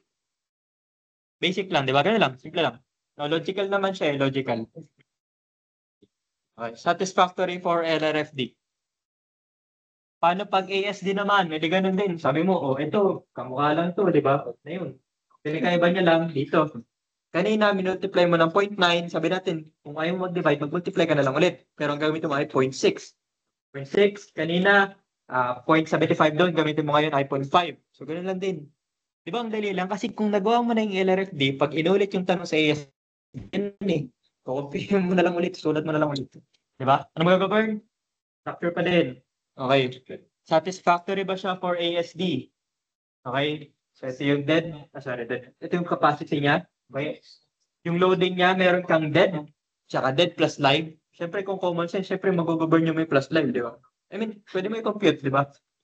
I-compute mo. So, ayan. 50, di ba? 50. Tapos, compare mo sa 52.38, okay na, di ba? Kasi mas mababa yung load kaysa doon sa capacity. Satisfactory. Okay, ngayon, question. Meron bang cases na mag-govern na okay siya sa LRFD, tapos hindi sa ASD? Yes, meron. Okay. Hindi madalas, pero meron. Okay? Ang point is, hindi porke umukay siya sa LRFD, okay na rin siya sa ASD. Okay, so you have to check parehas. Okay? Ngayon, sige, bigyan niyo ako ng magandang question doon. Baka may naisip kayo. Inisip ako eh. Ha? Ano assumption sa kapag magkaiba? Ah, very good. Anong gagawin mo ngayon kung magkaiba? 'Di ba? Sa tunay na practice ba? Anong gagamitin mo dapat? LRFD lang or ASD lang or parehas mo bang gagawin? Tapos pag bumagsak, oh, hindi na siya okay. Yun yung magandang mga tanong kasi hindi ko rin alam. Kaya pala tanong lang. Oo. Hindi kasi ano siya, tawag to, yun nga. Kaya siya magandang tanong kasi mahirap siyang sagutin. Okay, kasi sa practice kasi hindi mo yung gagawin na magsabay. Pipili ka ng method na gagamitin mo. Kung LRFD, LRFD, kung SD, ASD ka. Okay, ganun siya ginagawa sa practice. Kasi nung una, syempre akala ko din, nung syempre college ako, sabi, oh, kinumpute namin parehas yun, dapat gawin ko parehas yun. Pero sa practice, hindi yung ginagawa, hindi ganun ang practice nila. Okay, kapag ginawa nila, alam mo, baliktad siya eh. Kapag may method na papasa siya, yun yung gagamitin mo. Ganun siya. Hindi, ibig sabihin na bumagsak siya sa ASD, hindi na siya okay. Hindi, pag umokay siya sa LRFD, okay pa rin yun, kasi okay siya sa LRFD. Ganun siya. Okay, ganun siya. Hindi siya katulad ng ng college na kailangan lahat masatisfy mo. I mean in terms of method hindi yung limit state. Limit state yung yielding fracture. Kailangan okay parehas yun. Ang sasabi ko yung method, pag maraming method, maraming option, okay, maraming option, bagsak siya doon sa isa, pero okay siya doon sa isa, okay pa din yun. Okay, for example, magde-design ka ng building. Sa earthquake, maraming way para siya i-compute. Meron kang equivalent lateral force, yung pang ano mo, yung elective mo, yung ginawang calculation doon, equivalent lateral force ang tawag doon. Tapos meron tayong mas advanced na method, yung mahirap gawin, RSA, yung may curve ng response ng building. Okay. Tapos may period dito. Tapos kino-consider niya yung mga modal effects. Mas complicated yun. Anong tingin niyo? Ano mas maganda result? Yung mas complicated o yung mas simple? Yung mas Ano mas magandang result sa analysis? Mas complicated o yung mas simple gawin? Yung mas simple? Yung mas complicated. Kaya mo nga gagawin yun eh. Kaya ka nga magpapakahirap gawin yun eh. Kasi mas maganda yung result nun kasi mas makatotohanan yun. So, ang nangyayari, kapag ka ginawa may mas makatotohanan, mas madalas, mas maganda yung result niya. Mas maliit yung seismic loads, mas maliit yung mga forces na makukuha mo. Kasi less yung assumptions, mas nasa-simulate niya yung tunay na buhay. Kaya mo nga gagawin kasi mas ano eh, di ba? Mas maganda yung result. Eh kung pangit yung result, di ba? Tapos mahirap eh, di ba mo pa gagawin? Ba't pa siya ginawa? Nakuha niyo yung point? May dalawang method. May madali, may mahirap, mas mahirap. Ibig sabihin ba, pag bumagsak siya madali, hindi na siya pwede? Hindi, try mo yung mas mahirap. Di ba? Kung hindi pa rin siya adequate sa mas mahirap, wala na talaga yun. Di ba? Pero kung okay siya sa mas mahirap na method, sa mas complicated na method, kahit hindi niya masatisfy yung simple method, okay pa din yun. Okay? Process, no? Magkaibang process, magkaibang assumption, basta mag-okay siya sa isang method, okay yun. Okay, ngayon ang hindi ko masagot is kailan mo gagamitan ng LRFD, kailan mo gagamitan ng ASD. Okay, kasi ano eh, project per project siya eh, no? Based sa experience ko, meron kaming project gamit namin LRFD. May project naman kami ASD. No? Tapos may project kami minsan ang gamit nila sa superstructure LRFD, pero pag nagko-connection kami ASD. No? So, ayun po, hindi nila in-explain kung bakit ganun, kung paano sila nag-arrive sa choice na, okay, pag connection ASD tayo, pag connection LRFD tayo. Hindi ko alam eh. Yeah, so, minsan, parang preference siguro ng designer or ng lead engineer, hindi ko alam. Pero yun nga, point is, parehas yan ginagamit. Okay? Ngayon ang tanong, kailan mo siya gagamitin specifically, hindi ko rin alam. Pero, pwede ba siyang gamitin parehas? Pwede. Okay? Ang di ko lang alam paano sila nag-arrive sa preferences nila, which is which yung gagamitin. Okay? So, magkaibang method yan, no? Okay? Again, pwede siyang okay sa LRFD, hindi sa ASD, vice versa. Depende sa, depende sa loading kasi. Di ba? Load combinations, magkaiba sila ng factor. So, ayan. Ito naman, double angle. Sabi dito, the double angle shape is shown in the figure. Okay, the steel is A36. So, alam mo na yung FY, FU niya. Okay, the holes are 1/2 inch diameter bolts. Assume that AA is equal to 0.75 AN. So, basically, 75% daw yung effect ng shear lag natin. Okay, determine the design strength for LRFD. Okay, pangalawa, determine the allowable strength for ASD. So, ganun din, di ba? Paulit-ulit lang. Ngayon, binigay mo sa iyo yung AJ. So, yun ang gagamitin natin. Okay, again, pag hindi binigay, calculate mo, kaya mo na yun, di ba? Rectangle lang yun. Okay. Ngayon, gagamitin na natin yan kasi ano yun.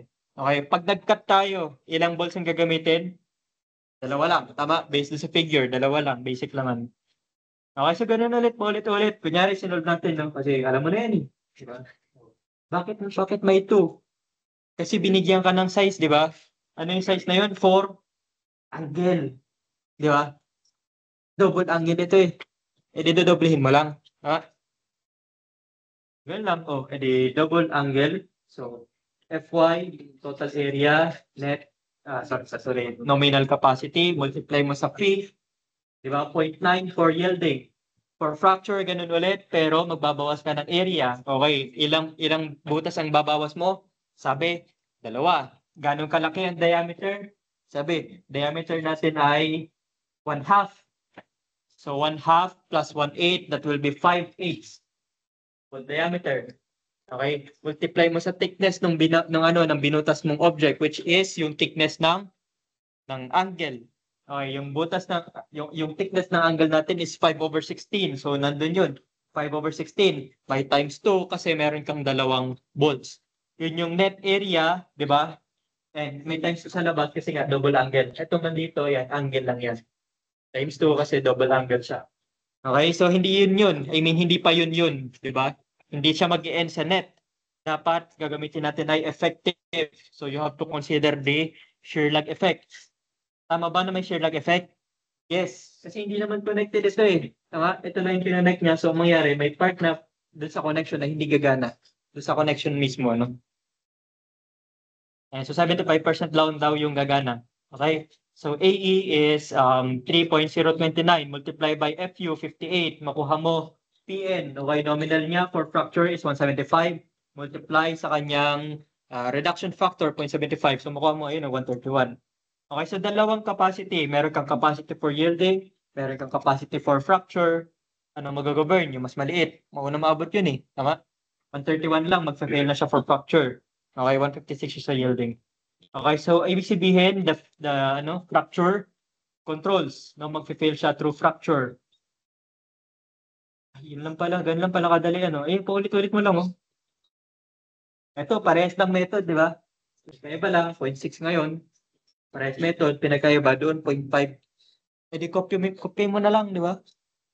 Ang problema mo dyan, alam mo kung anong problema mo? Pag mali ang LRFD. Pag mali ang LRFD mo, mali ka na rin dito, di ba? Kaya tama mo yun. Yun lang. Yun lang talaga. Okay? Simple lang. Ito. Ganun ulit. Makasahon. Pero pinagkaiba dito kasi hindi niya sinabi yung effect ng shear lag. Hindi sinabi na assume ito yung percent. So kung hindi sinabi, tapos nakikita mo na, ay, teka, may shear lag to ikaw mag-compute. Okay? So, kunyari, ginawa natin, paulit-ulit, ito rin yun. Okay, meron kang net. Di ba? Dalawang butas ang tatamaan base doon sa drawing. Di ba? Kapuputol yan dito. Okay? Kapuputol yan. Okay? So, minus dalawang butas. Di ba? Ang thickness ng thickness ng member mo is 1/2. Ang bolt mo ay, sabi doon, 5/8. So, 5/8 plus 1/2 is 3/4. 3/4. Dalawang 3/4 multiplied by the thickness of the angle. Okay, so meron kang 5.02. Okay, to consider the effect of the shear lag, paano magagawin? 1 minus x bar over L. Ano yung x bar? Okay, sabi natin, okay, ito yun. Yun yung distance ng centroid ng member from the connection. Nandito yung connection, di ba? Nandito sa plane na ito. Okay, nandito ang centroid niya. Ito yung connection. Okay, nandito yung shearing. Diba? Ang distance is 1.67. Yun yung x bar. Ngayon, ano yung L? L is the length of the connection. Okay, ganong kahaba yung connection? Ganong kahaba yung connection? 6. Okay, so 1.67 over 6. Basic lang. Okay, yung makuha mo dito, ito na yun, 0.7217. Okay, so multiply doon sa net. Mukha may effective. Yan na, 3.623. Okay, 3.623. Ayun lang pala eh. Ano ba tanong dito? Ayun, effective net area lang pala yung tanong mo. So, yun eh, di ba? Tapos yun na, madali mo nang masolve. Kung paano mo ginawa yung calculation kanina, kunyari, tanongin yung capacity, gano'n na din, di ba? Ang pinakaiba lang dito, nag-solve ka ng AE. Hindi, wala. Ano siya? Actually, pwede ka mag-Varignon theorem, pero hindi na yun, yung binibigay yun kadalasan. Okay, sabihin sa X bar nung member. Okay. Madalas kasi mahirap yan. Pero malay mo, ayan o. Sabi mo yan. Foreshadowing, ganito lang yun o. Foreshadowing.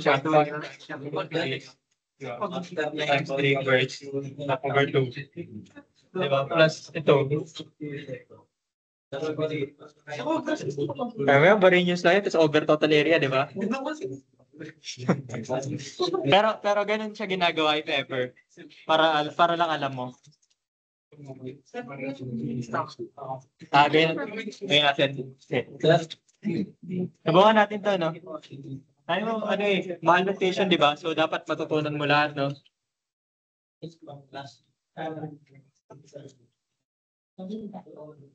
Ito na, palabasin natin yung 1.67. Pag hindi natin napalabas, ibibigay na lang lagi. Yan. Ha? Hindi, subukan natin. Subukan mo na. Sana malayo. Sana mga pointer. Sana malayo. Hindi, ipakita lang natin na kaya mo siyang kunin. 6 by 6 by 1 half. Hindi na palabas. Okay, consider muna natin ito, no? 6 times 1 half, tapos distance niya from his edge, 1 half over 1 half, so 1/4, di ba? Distance ito, pupunta dito. Okay, plus 6 minus 1 half times 1 half. Tapos distance nito galing dito. Actually, mahirap pala. Yun, even na lang. Bigay lang. Hindi naman tinulong. Bigay na lang. Yun, bakit mahirap? Iba na sa reset ko.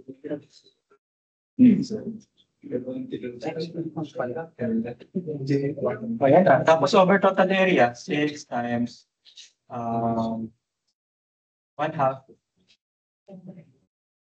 Yun. Plus 6 times minus 1 half.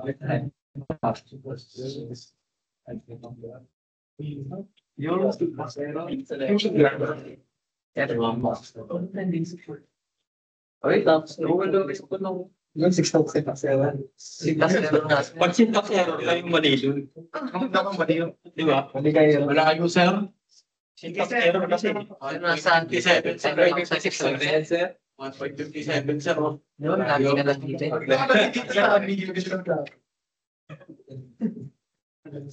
Tayo yun, sir. Yun. Malayo. Malayo, sir. Malayo po. Even yun. Try ko lang.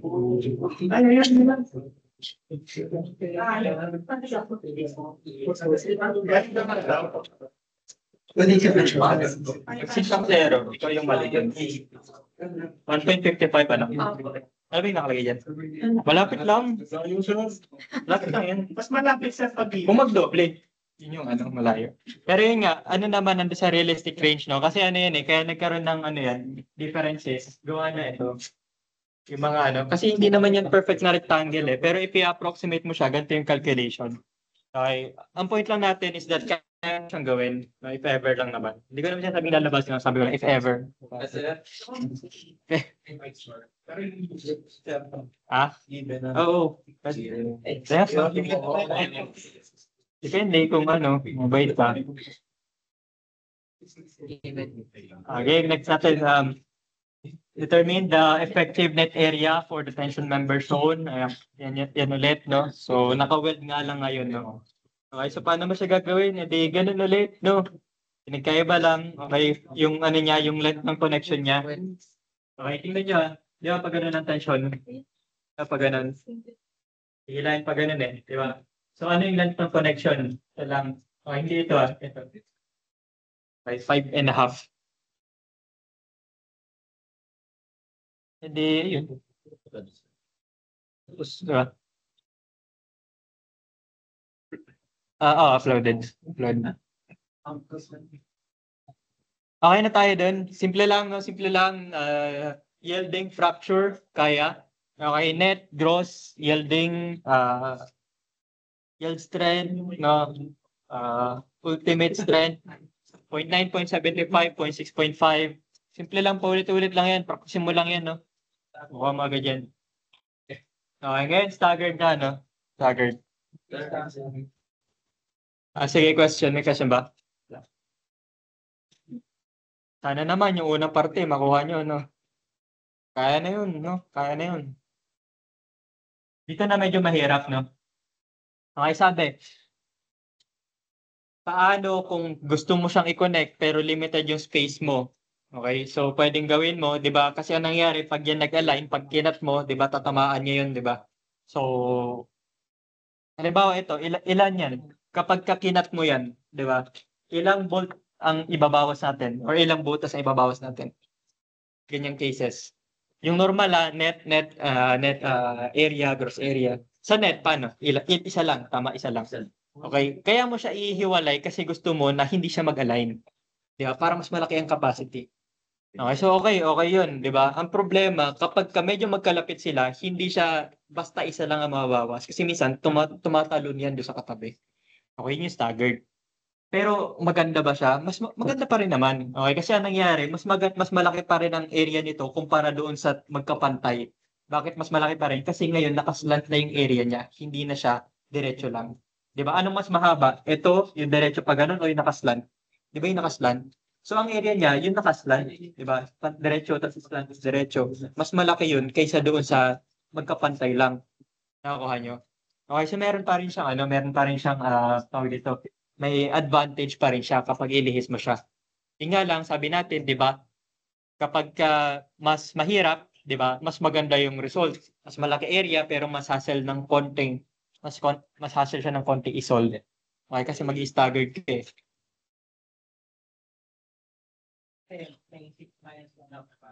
Ay, kaya lang. Ayoko kasi diniretso to, no? Kapag ganito, 1.68 siya. edi ano na talaga. Seven. Hindi, hindi, yun na. Thank you, thank you. Thank you. So, at least napakita natin, malapit siya, no? Malapit siya. Okay, kaya mo siyang gawin. Siyempre, ano naman, bibigay ko na minsan. Pero malapit lang, no? 1.64? Ano ka mo? Ano na ka mo? 1.60? 68? Malapit sa 1.67, no? So, kaya siya. Okay. Yung mga yun, hindi naman dahil para dito, no? Kasi minsan kasi kailangan mo siya sa boards. No? Sinasabi lang natin para at least alam mo, no? Para hindi mo sasabihin pag graduate mo na, kulang yung foundation ko eh. No, hindi naman tinuro sa amin yan dati. Yeah. Tinuro ko yun. Absent ka lang. No? Kaya late ka lang. Basta at least alam mo kung paano gagawin. Kung sakali lang naman, no, basic lang yan. Mech 3 lang yun eh. Kaya mo na yun. Nalagpasan mo na yun eh. Okay? So ano lang yun, variance lang yun, no?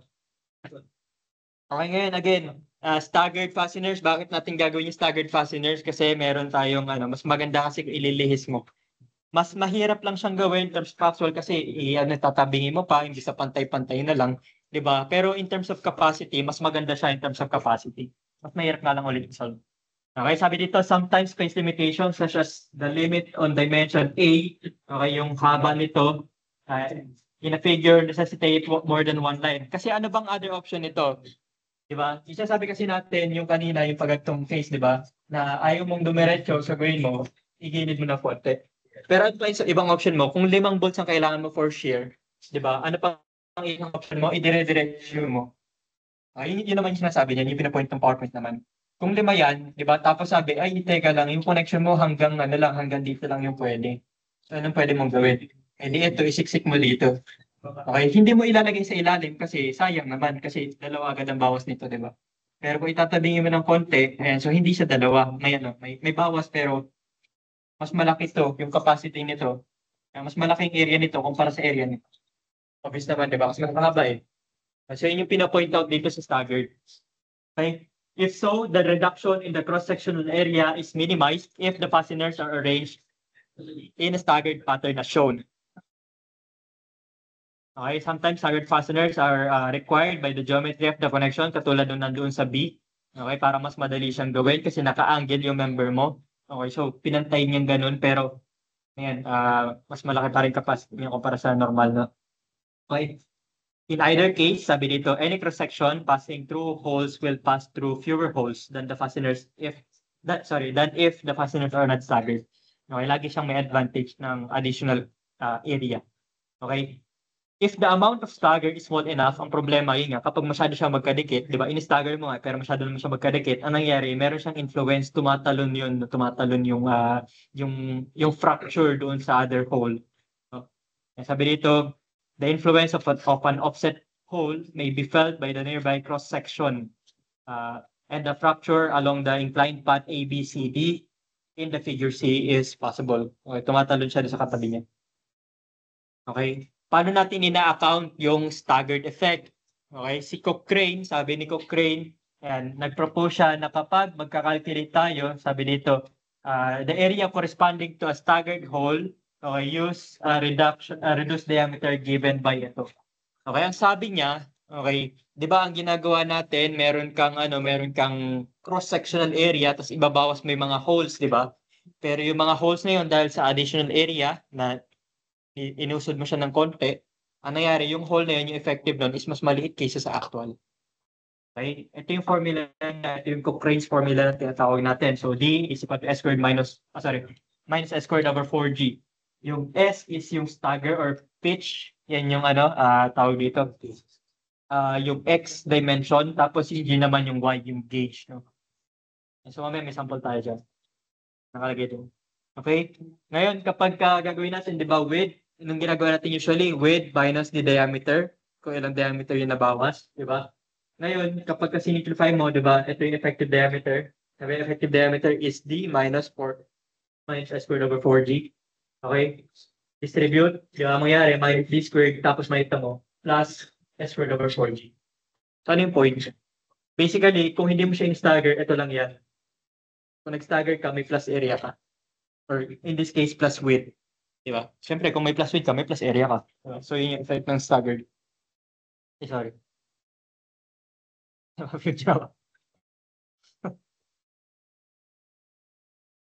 Right? Yan. Compute the smallest net area of the plate shown. Okay? The holes are for 1-inch diameter bolts. Ngayon, di ba ito yung connection? Ito mo siya isipin, no? Kung mapuputol siya, pwede ba siyang maputol dito?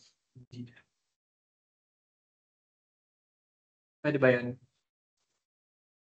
Hindi. Bakit hindi? Kasi, may bolt ka dito eh. Hindi siya maputol yan. Tama nyo? Para maputol, imagine nyo, dapat malinis yan. Para yung maputol, yan. Malinis. Itong part na to, lahat yan mapuputol. Wala nakaharang na bolt. Ito kasi, nakaharang pa eh. Paano mapuputol yan kung nakakabit ng mga bolts? So, point 1, kapag ka magko-consider ka ng staggered fasteners, tingnan mo, saan siya mapuputol? Tingnan mo yung mga malinis na, na points. Saan pwede mangyari? Ayan yung first case. Pwede rin ganito, di ba? Di ba malinis din yan? Okay. Ano pang ibang pwede? Wala na, yun na. Dahil nakita mo yun, yun lang isolve mo. Hindi, meron pa isa. Mamaya kasi may makikita tayo na sabihin niya. Ito. Tapos tatanong dito. Pero sabi mo dapat malinis dapat matanggal to. Pwede din mangyari yun. Depende sa spacing. Kapag hindi even yan, pwede mag-over nito. Okay, pero meron siyang parang multiplier, meron kang modification na gagawin para may-account yung bolt na hindi kasama doon. I mean, hindi kasama doon sa malinis na cut. Okay.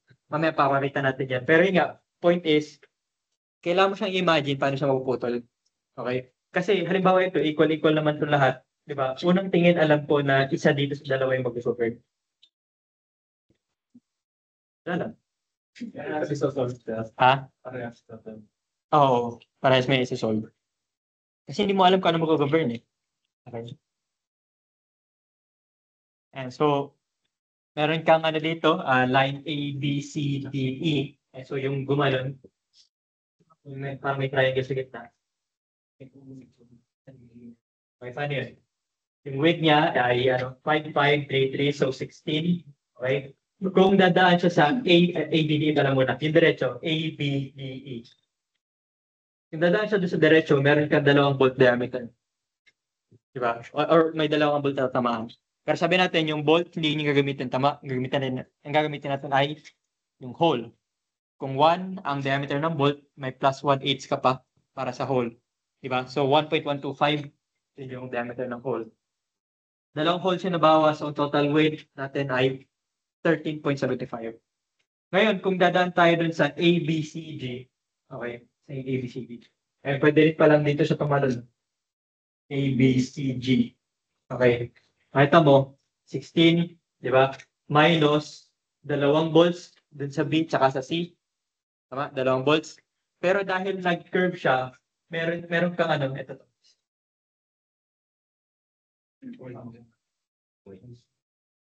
Hindi pala nag-curve slant, di ba? Ganito kasi siya eh. Okay. Dahil meron kang ganito, meron ka additional area. Okay, meron kang, sabi, S squared over 4G. Okay, ito yung S, ito yung G. Pagka, doon sa formula ko dati nung nag-board exam ako, ano siya, nakalagay siya sa akin, X squared over 4Y. Kaya alam mo, X to Y. Baka malimutan mo pa kung ano yung S tsaka G, di ba? So, ano na gawin? Di ba? X squared over 4Y. Okay? So, ganun lang. Ngayon, ito sabi natin, di ba? Hindi ito mangyayari hanggat nandito tong bolt na to. Di ba? Nako nyo? Paano natin ngayon ito i-consider? Okay, gagawin natin. Ilan yung bolt na kailangan masira bago mangyari itong case? Isa. Ilan silang lahat? 1, 2, 3, 4, 5, 6, 7, 8, 9, 10, 11. 11 over 10. May isa kasi na sa gamal. Okay? Ito yun. Ito yung factor na to. Ang nangyari, parang additional capacity mo kasi yan eh. Kumbaga, isa to sa dagdag na nagre-resist eh, nakukuha nyo. Kung wala ito, normal lang. Pero dahil meron kang isang ganito, multiplier 11 over 10, mas malaki sa 1 yan. Ibig sabihin, lalaki yung weight niya. Diba? Mas malaki yung effect nun. I mean, parang na-increase niya yung weight dahil meron kang bolt na nandito. Na kailangan itong maputol bago mangyari itong case na to. Ano pa yung other case natin? Pwede ka ng A, B, C, D, E. Sabi natin, A, B, C, D, E. So, A, B, C, D, E. Meron ka ng tatlong bolts. Okay, pero tatlong bolts, pero meron ka naman dalawang additional area. Diba? So, dalawang 3 squared over 4. 3 squared over 4 times 5. X squared over 4y. Yung y may 5. Okay? So, dito meron kang 13.525. Ano dito yung pinakamaliit? Kung saan yung pinakamaliit, dun siya mag-govern. Kuha nyo. Okay, kung saan yung maliit, dun siya mag-govern. So, 13.525. Ito yung gagamitin natin ngayon. Okay, pwede pa ba yung ibang cases na, halimbawa, isipin mo pwede ba yung A, B, C, di ba A, B, C, G? Pwede ba yung ano, yung ganito? E, D, C, ako dito. Pwede ba yun? Pwede, pero yun din yun eh, di ba? Pwede mo na competent, tama ba? Yung point. So, ano yun eh, marami pa kasing case yan, pero lagyan mo rin ng logic. Kasi may mga magkakaparehas yan, baka ulit-ulitin mo. Di ba? Yan. Tapos, pansin mo, di ba, eto, sabi mo, hindi na nga ito gumana eh. E di, tingin mo, gagana to. Mas hindi, di ba? Kasi ang hinahanap mo yung mas maliit eh. Di ba?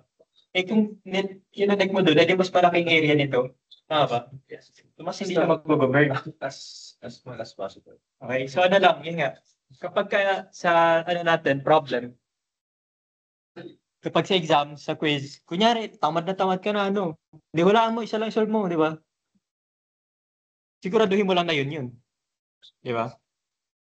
Kasi ano yun eh, yun nga, hindi mo kailangan gawin lahat. Di ba? Lalagyan mo lang ng logic. Ang ano lang is, sure ka ba na yun? Pwede mo i-try, marami, pwede, di ba? Kung may time pa, i-try mo lahat. Di ba? Okay, pero yun nga, hindi mo siya kailangan, una. Tapos pangalawa, siguraduhin mo lang na logical siya. Wag naman yung sobrang tamad na isa o dalawa lang gagawin mo kasi baka mamaya yung dalawang hula mo, hindi yun yung mag-govern. Yun lang yung point ko. Okay, so ayan, pumili ka ng ano, yung logical lang. Okay, again, hindi mo kailangan gawin lahat. Ayan na, so list width, multiply sa thickness ng plate, ayan, nakalagay naman dyan, 3/4 daw. So yung area natin na net is 10.144.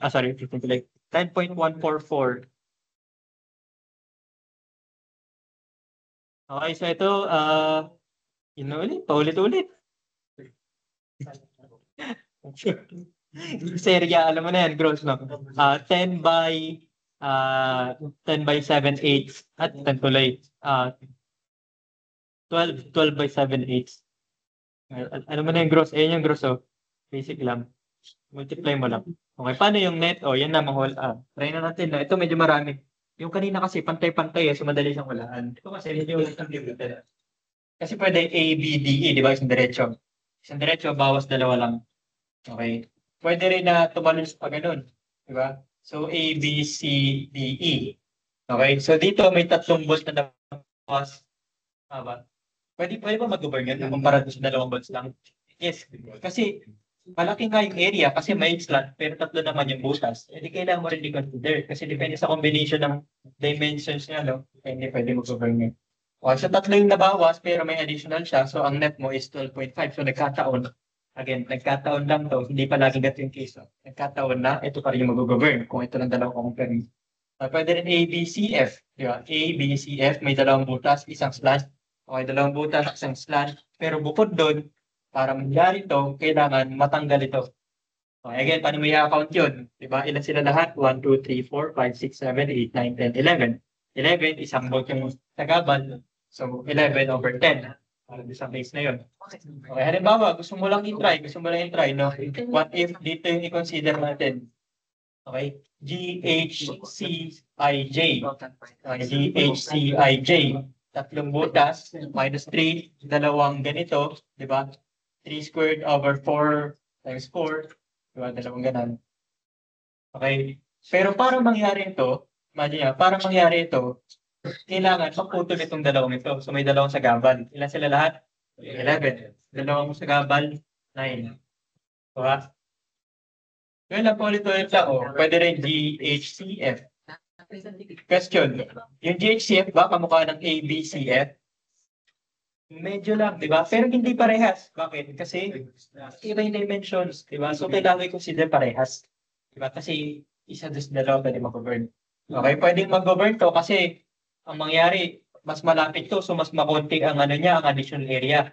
Pero pwede rin namang mag-govern ito kasi dito kasi dalawa yung tumutulong, dito isa lang. Nakuha niyo. So, yun yung problema dito, ang daming cases kung magkakaiba yung dimensions. So, kung magkakaiba yung dimensions, try mo lahat. Try mo lahat ng kaya mo makita kasi hindi mo sure kung sino din mag-govern. Pero kung katulad ng kanina, na simple lang, na pare-pares yung dimensions, simple lang, yung unang tingin mo lang, di ba? Alam mo na kung sino yung mag-govern. Yeah, so medyo mas simple kapag ganun yung case natin. Okay? Pagka iba-iba yung dimensions, again, itry mo lahat ng kaya mong makita. Yan lang naman yun, tapos piliin mo lang kung ano yung mag-govern. Okay, again, summarize natin, may parts lang siya, no? Kunin mo yung dito. Pumili ka ng ng dadaanan. Bawasan mo ng bolt, idagdag mo yung mga slant, tapos tingnan mo, meron ba ditong bolt na nakaharang para maputol siya? Diba? Diba ito? Para maputol to, nakaharang to eh. Okay, kasi meron siyang additional na multiplier.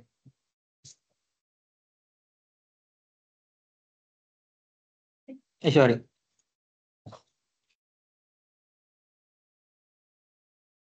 Okay? Kung makapansin mo, no, di ba, kadalasan pag nagsosolve tayo, yung gross, mas malaki sa net.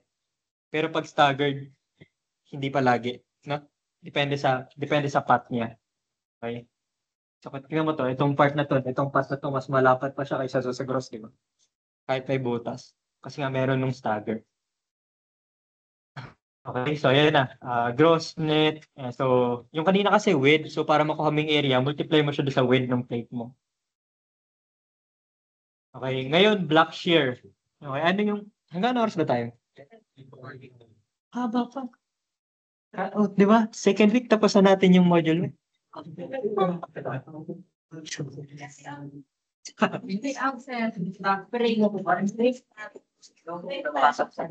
Hindi, yawan na. May holiday ba? Ilan mo? Hindi.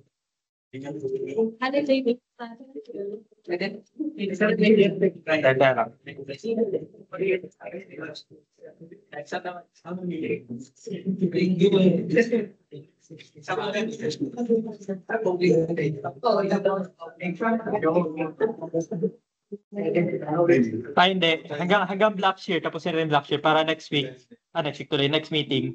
Dito na tayo sa design of tension members. Mabilis na lang kasi to, pang isang meeting na lang ito. Mabilis na lang naman to kasi yan na lahat yan eh.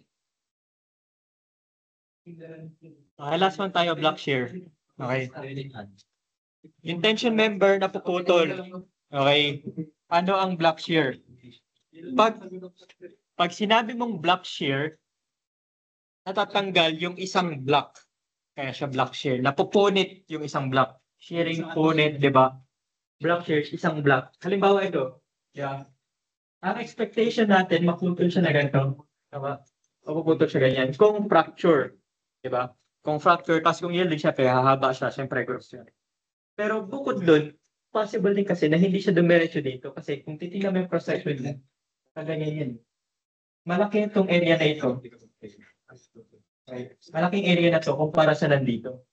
So, ang possible mangyari, itong part na to mapupunit. Pero para mapunit to, kailangan mapunit din ito. Okay. Dapat mapunit din to para mapunit ito. Dahil hindi siya pure tension, dahil meron siyang shearing, tama ba? Ito yung direction ng force, ito yung area, shearing yun, tama ba? Diba? Tension, shearing.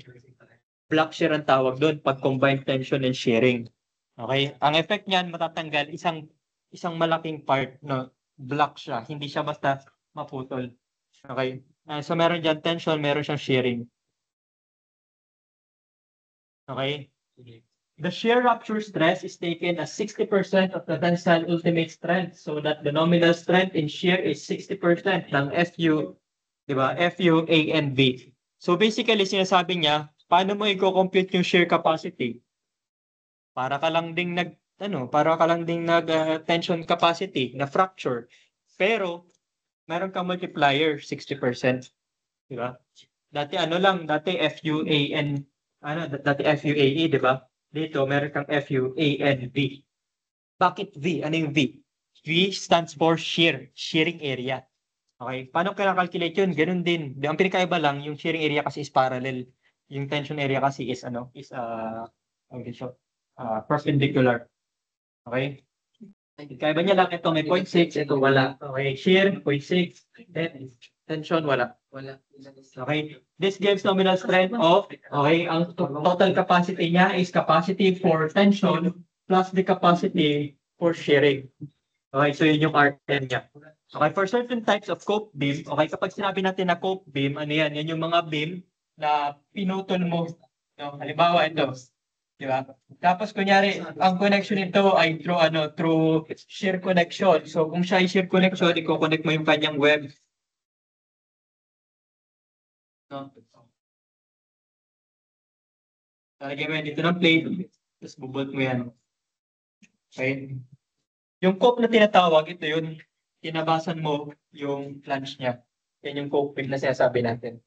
Okay? Sabi dun, for certain types of cope beam connections, the second term is reduced to account for non-uniform tensile stress. So kapag yung connection daw niya is made in such a way na hindi uniform yung stresses niya, okay? Kumbaga hindi uniform magiging distribution do sa section, meron ka reduction. Instead na buo yung tension mo, para siyang effect ng shear lag.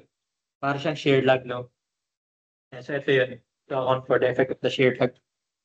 Parang shear lag pala. Okay, so meron ka lang reduction no na 0.5. No, 0.5. And sabi dito, ayun, sample ng cope beam. Single cope, taas lang. Double cope, taas at baba. Okay. The AISC specification limits 0.6 FUA and B to 0.6 FY-AGB. So basically, yun naman yung counterpart niya sa yielding. Ito ay net fracture, ito naman ay yield sa gross, no? So basically, sabi niya lang, yung block shear, meron ding yielding yan. No? So may ganun din siyang counterpart. Okay? And so where 0.6 FY is the shear yield stress. Okay? Tapos AGB naman is the gross area, no, along the shear surface. No? So ganun din, parang kanina lang din, ang pinagkaiba nga lang is parallel lang siya doon sa force. Okay? This gives us one equation to cover all cases as follows. So basically, dalawa yung gagawin mo, no? Solve mo to. Kunin mo yung mas maliit, yun yung capacity niya. Yun lang, simple lang. And so, ano lang naman yan, hindi naman siya mahirap eh. Diba? Paano hindi mahirap? Kasi ano din, mahirap siya, mukha siyang mahaba kung titingnan mo. Pero kung i-breakdown mo yan, ano yan? Stress area. Diba? Ganun lang yan eh. Diba? So, alamin mo lang, anong stress, anong area ang pinag-uusapan natin. Okay, ngayon sabi lang dito, meron siyang UBS. Ano yung UBS? Yan yung factor, no, para doon sa sa block shear natin to account for the non-uniform stress. Sabi kapag yun nga, kung titingnan mo dito, kapag stress daw ay uniform nangyayari kapag may angles, plates, no, cope beams 1.0. Tapos 0.5 naman kapag coke beam na may 2 lines of bolts or kapag hindi standard yung distance niya from the end of the beam. Okay, ito medyo unusual itong mga to, no? So sa case ng mga solution natin, no? Usually ito lang may encounter natin, no? Yung 1.0. Okay, if gagamitin mo yung 0.5, sasabihin nila yung sa problem, no? Na non-uniform yung case natin. Okay? For LRFD, the resistance factor is 0.75. Bakit? Kasi ang 'di ba, ang block shear, 'di ba, mapupunit eh. Eh di parang fracture din 'yun, no? Eh dito 'yun, 0.75 fracture. Okay, ASD naman is 0.2. Or kaya 0.5 na lang multiply mo sa 0.5. Ayan, so block shear nito, try natin, determine the nominal block shear strength of the member. So piliin mo paano siya pwedeng mag-fail. Ang problema lang dito, para tong staggered. Okay, meron din siyang iba't ibang way paano siya mag-fail. Okay, first case, pwedeng ganyan. 'Di ba? Isipin mo rin paano siya malinis na mapuputol. Okay? Kung isipin mo, 'di ba ganyan, nandito yung force. 'Di ba pwede yan ganyan? Tama naman, 'di ba? Pwede. Pero hindi block shear 'yun. 'Di ba? I mean, kapag ka 10 long watts na capacity, kailangan mo i-consider 'yun para sa fracture. Pero pag isa-solve mo yung block shear, syempre hindi pwedeng ito lang, 'di ba? Block shear kailangan merong shear. Okay, so isip ka, sige, paano to mapuputol na merong shearing? So pwedeng mangyari nito, maiwan ito, 'di ba? Tama ba? Pag nabasag diyan dito, itong part nito, kakalas yan, may hila, may iwan tong part na to. Kaya, 'di ba? Pwedeng mangyari 'yun. So, ano pang ibang pwedeng case? Pwedeng ano? Pwedeng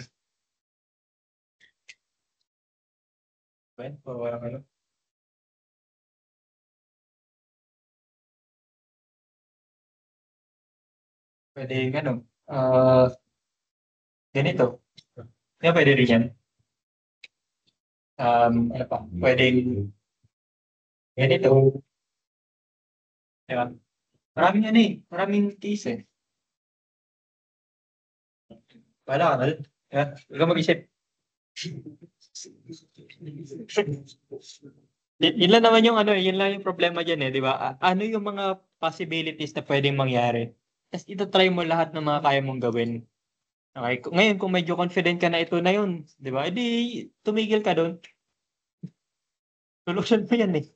Di ba? Pero nakuha niyo yung point, ganun lang siya, simple lang. Okay? So, paano, halimbawa, ito yung case na i-consider natin ng mode 1. Okay? Ano yung AGB natin? Okay? AGB is gross area sa shear. Okay? Meron ka ganitong kahaba, 331 half is 7.5, 7.5. Ganun ka kapal. Diba? 3H, given sa problem kanina. Kaso, dalawa yan. Isa dito, pangalawa dito, so may time ko pa. Okay? Yun na yung huwag nyo kalimutan. Imagine niyo yung nangyayari, di ba? Dalawang case yan, so times 2, di ba? Less times thickness, so ito yun. So, yan yung gross area. Okay, paano naman yung net area for shearing? Okay, net area for shearing, so basically, 7.5, tapos ilang volts yung mababawas? 1, 2, and a half. Di ba? 7.5, dalawat kalahating 7/8. Anong bolt diameter natin? 7/8 ba? Hindi, di ba? Diameter natin is, nakalagay doon, 3/4. 7/8 gamit natin again. Bakit? Kasi may allowance. Di ba? May allowance para doon sa volts. May plus 1/8 ka. Okay, kaya galing doon sa 3/4, may plus 1/8 ka dito. Kaya siya naging 7/8. Okay? Dalawat kalahati. No? 1, 2, hanggang dito sa kalahati. So 2.5. Thickness ng plate mo, 3/8. Tapos dalawa yung ganun. Di ba? Dalawang cases. May taas baba. Kaya may times pa dito. So ito yung net area for shear. Paano naman sa tension? So, meron kang net area for tension, di ba? So, 2.5. Ito yun. Dito siya mapupunit eh. So, yan yung resisting area mo. Di ba? So, 2.5. Tapos, meron kang kalahating bolt dito, kalahating bolt dito. Eh, di isang bolt yun. Tama? So, isang bolt times the thickness of the plate, the H. Okay, so paano mo calculate yung capacity? Yan na. So, stress area, di ba? So, shearing, okay, tapos tension. Diba? Tawag dito, FU, given dun sa problem, yung value. Okay, FU times A and B. Diba? Plus FU times A and T. Diba? Parehas structure. Okay, may multiplier ka na 0.6 dahil sa sharing. Siyempre, yung net diff pa din yun. Diba? Okay, 210. Bukod dun, ano pa, sabi, dapat i-consider mo rin yung yielding sa shear. Meron bang yielding sa tension sa case ng block shear? Wala, kasi nga mapuputol na nga eh. So, ang mag-yield na i-consider po is yung yielding ng shearing area. Makita mo dito, ito parehas lang yan, no? Parehas lang yan. Kasi tearing na nga yan eh, di ba? Tearing, rupture, putol, di ba? Sabi lang, bukod dito, i-consider mo dito. Yielding, okay, gross area, yielding, gross shear area, okay, solve. Kuha yung mas maliit. Answer. Simple lang. Okay, again, hindi siya mahirap. Mukha lang makomplikado siguro kasi kung mahaba yung solution, di ba? Pero kung nakikita mo paano natin breakdown yung solution, hindi siya mahirap. Di ba? Sundan mo lang yung logic paano natin siya sinolve. Di ba? Part by part naman yan eh. Mahirap talaga yan kung sauluhin mo yung steps. Di ba? Pero kung naintindihan mo paano natin kinonsider, ano yung minus natin, ano yung tinimes natin, simple lang yan. Ang mahirap ito. Di ba? Paano mo maisip na yan yung mga cases? Okay, actually, tawag dito, hindi ko rin, I mean, nung sinusolve ko dati yan, lahat ng kaya kong isipin, ginagawa ko rin. Okay. Ngayon, nung board exam, sabi nung ano namin, kasi nga, problema kasi ang still na yan kapag sa board exam. Sa board exam, ang pinakamahirap usually yung design. Tapos sa design, syempre ang pinaka-main dyan yung RCD tsaka steel. Ang pinakamahirap sa steel yung mga connections. No? So isa to sa mga problema yung mga block shear, yan staggered. Okay, so ang nangyari do sa review center, binigyan kami ng tips. Sabi niya, kapag ka may mga plates, ito lang, isa lang dyan sa apat na yan. Okay, pwedeng yan or isa dito sa tatlong to. Yan yung apat na laging lumalabas, yan yung apat na laging tumatama dun sa critical cases. Okay? Ayun na lang din gawin niyo. I mean, malamang yan. Malamang dyan, isa dyan sa mga yan yung yung mag-govern. Ayan. So, tuloy nyo natin mga pattern na to. Pag lumabas ulit ito sa problem, try mo yung mga yan. Okay, apat lang yan. Mukha lang siyang mahirap kasi actually, paano ba? Sa solution, hindi mo kailangang ipakita sa akin lahat. Pakita mo lang sa akin yung tama. So, anong point? May apat na cases ka, di ba? Hindi mo kailangan ipakita na isusulot mo lahat. Okay, mode 1, mode 2, mode 3, mode 4. Kahit i-calculate mo na lang. O, calculate mo, i-store mo. Sa mode 1, ito yung area na nakuha mo. Okay, try mo mode sa pangalawa, pangatlong mode, pangapat na mode. Kung ano yung mag-govern sa calculation mo, kahit yun na lang ipakita mo sa akin. Di ba? Hindi mo kailangan isulat lahat. Basta makita ko yung tamang solution, kahit isa lang i-try mo. Kung sumaktong tama, edi yun na yun. Siyempre, ano yun, at ano yun, risk mo yun, di ba? Kung confident ka sa skills mo na i-solve siya using calculus lang, then go, di ba? Pero kung hindi masyado, edi syempre mas maganda pa rin isulat mo. Yung nga lang, ang disadvantage nun, magta-take siya ng time. Diba? Isusulat mo kasi. So, depende na lang sa diskarte mo, no? Pero point ko lang is that sa board exam, hindi naman kailangan solution. Okay? Syempre dito kailangan. Pero hindi mo kailangan ipakita lahat. Okay? So, kung alam mo na yun agad yung mag-govern, then go, di ba? Yun na yun. Yun nga lang, pag hindi ka nag-solve, I mean, hindi, kung isa lang sinolve mo, tapos hindi yun yung nag-govern, edi mali. Diba? Yun lang. Sige, ayan. So, next natin is design of tension members na, no? So, ayan. So far, wala bang question?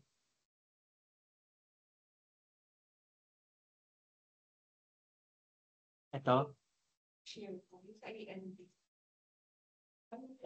Ito. Okay, dito may dalawa kang shear. Tapos meron ka rin dalawang, sige. Question. Try lang natin to. Try natin to. Anong pinagkaiba ng isa? Okay, anong pinagkaiba nito dito? In terms of shear, agree ba tayo na parehas lang? Yes. Okay, pero pagdating sa sa tension, mangyayari yan, magkakaroon ka ng 1/2.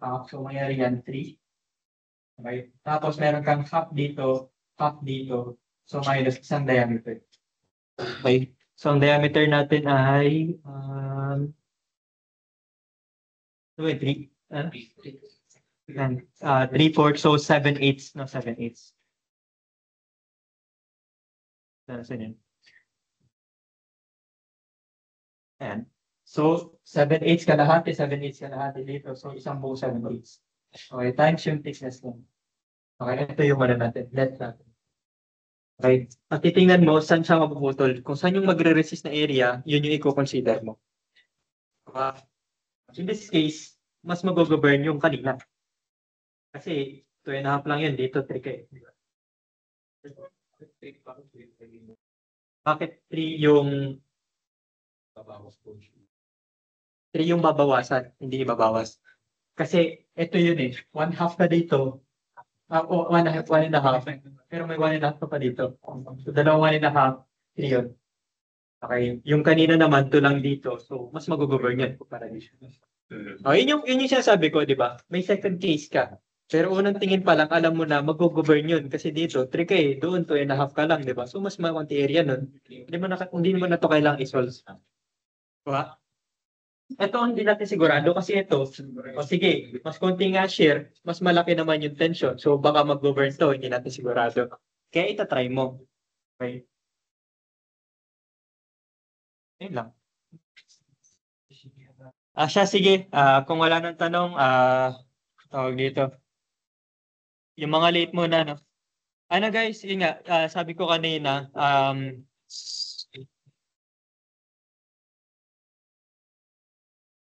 para doon sa attendance, no, ang grace period natin sa mga susunod na meeting is 15 minutes, no? So, our class will start at 8:15. Okay, attendance is hanggang 8:30. Okay, 8:30 kapag ka nandun ka, present, no? Another 15 minutes, 8:45. Okay, hanggang dun yung late.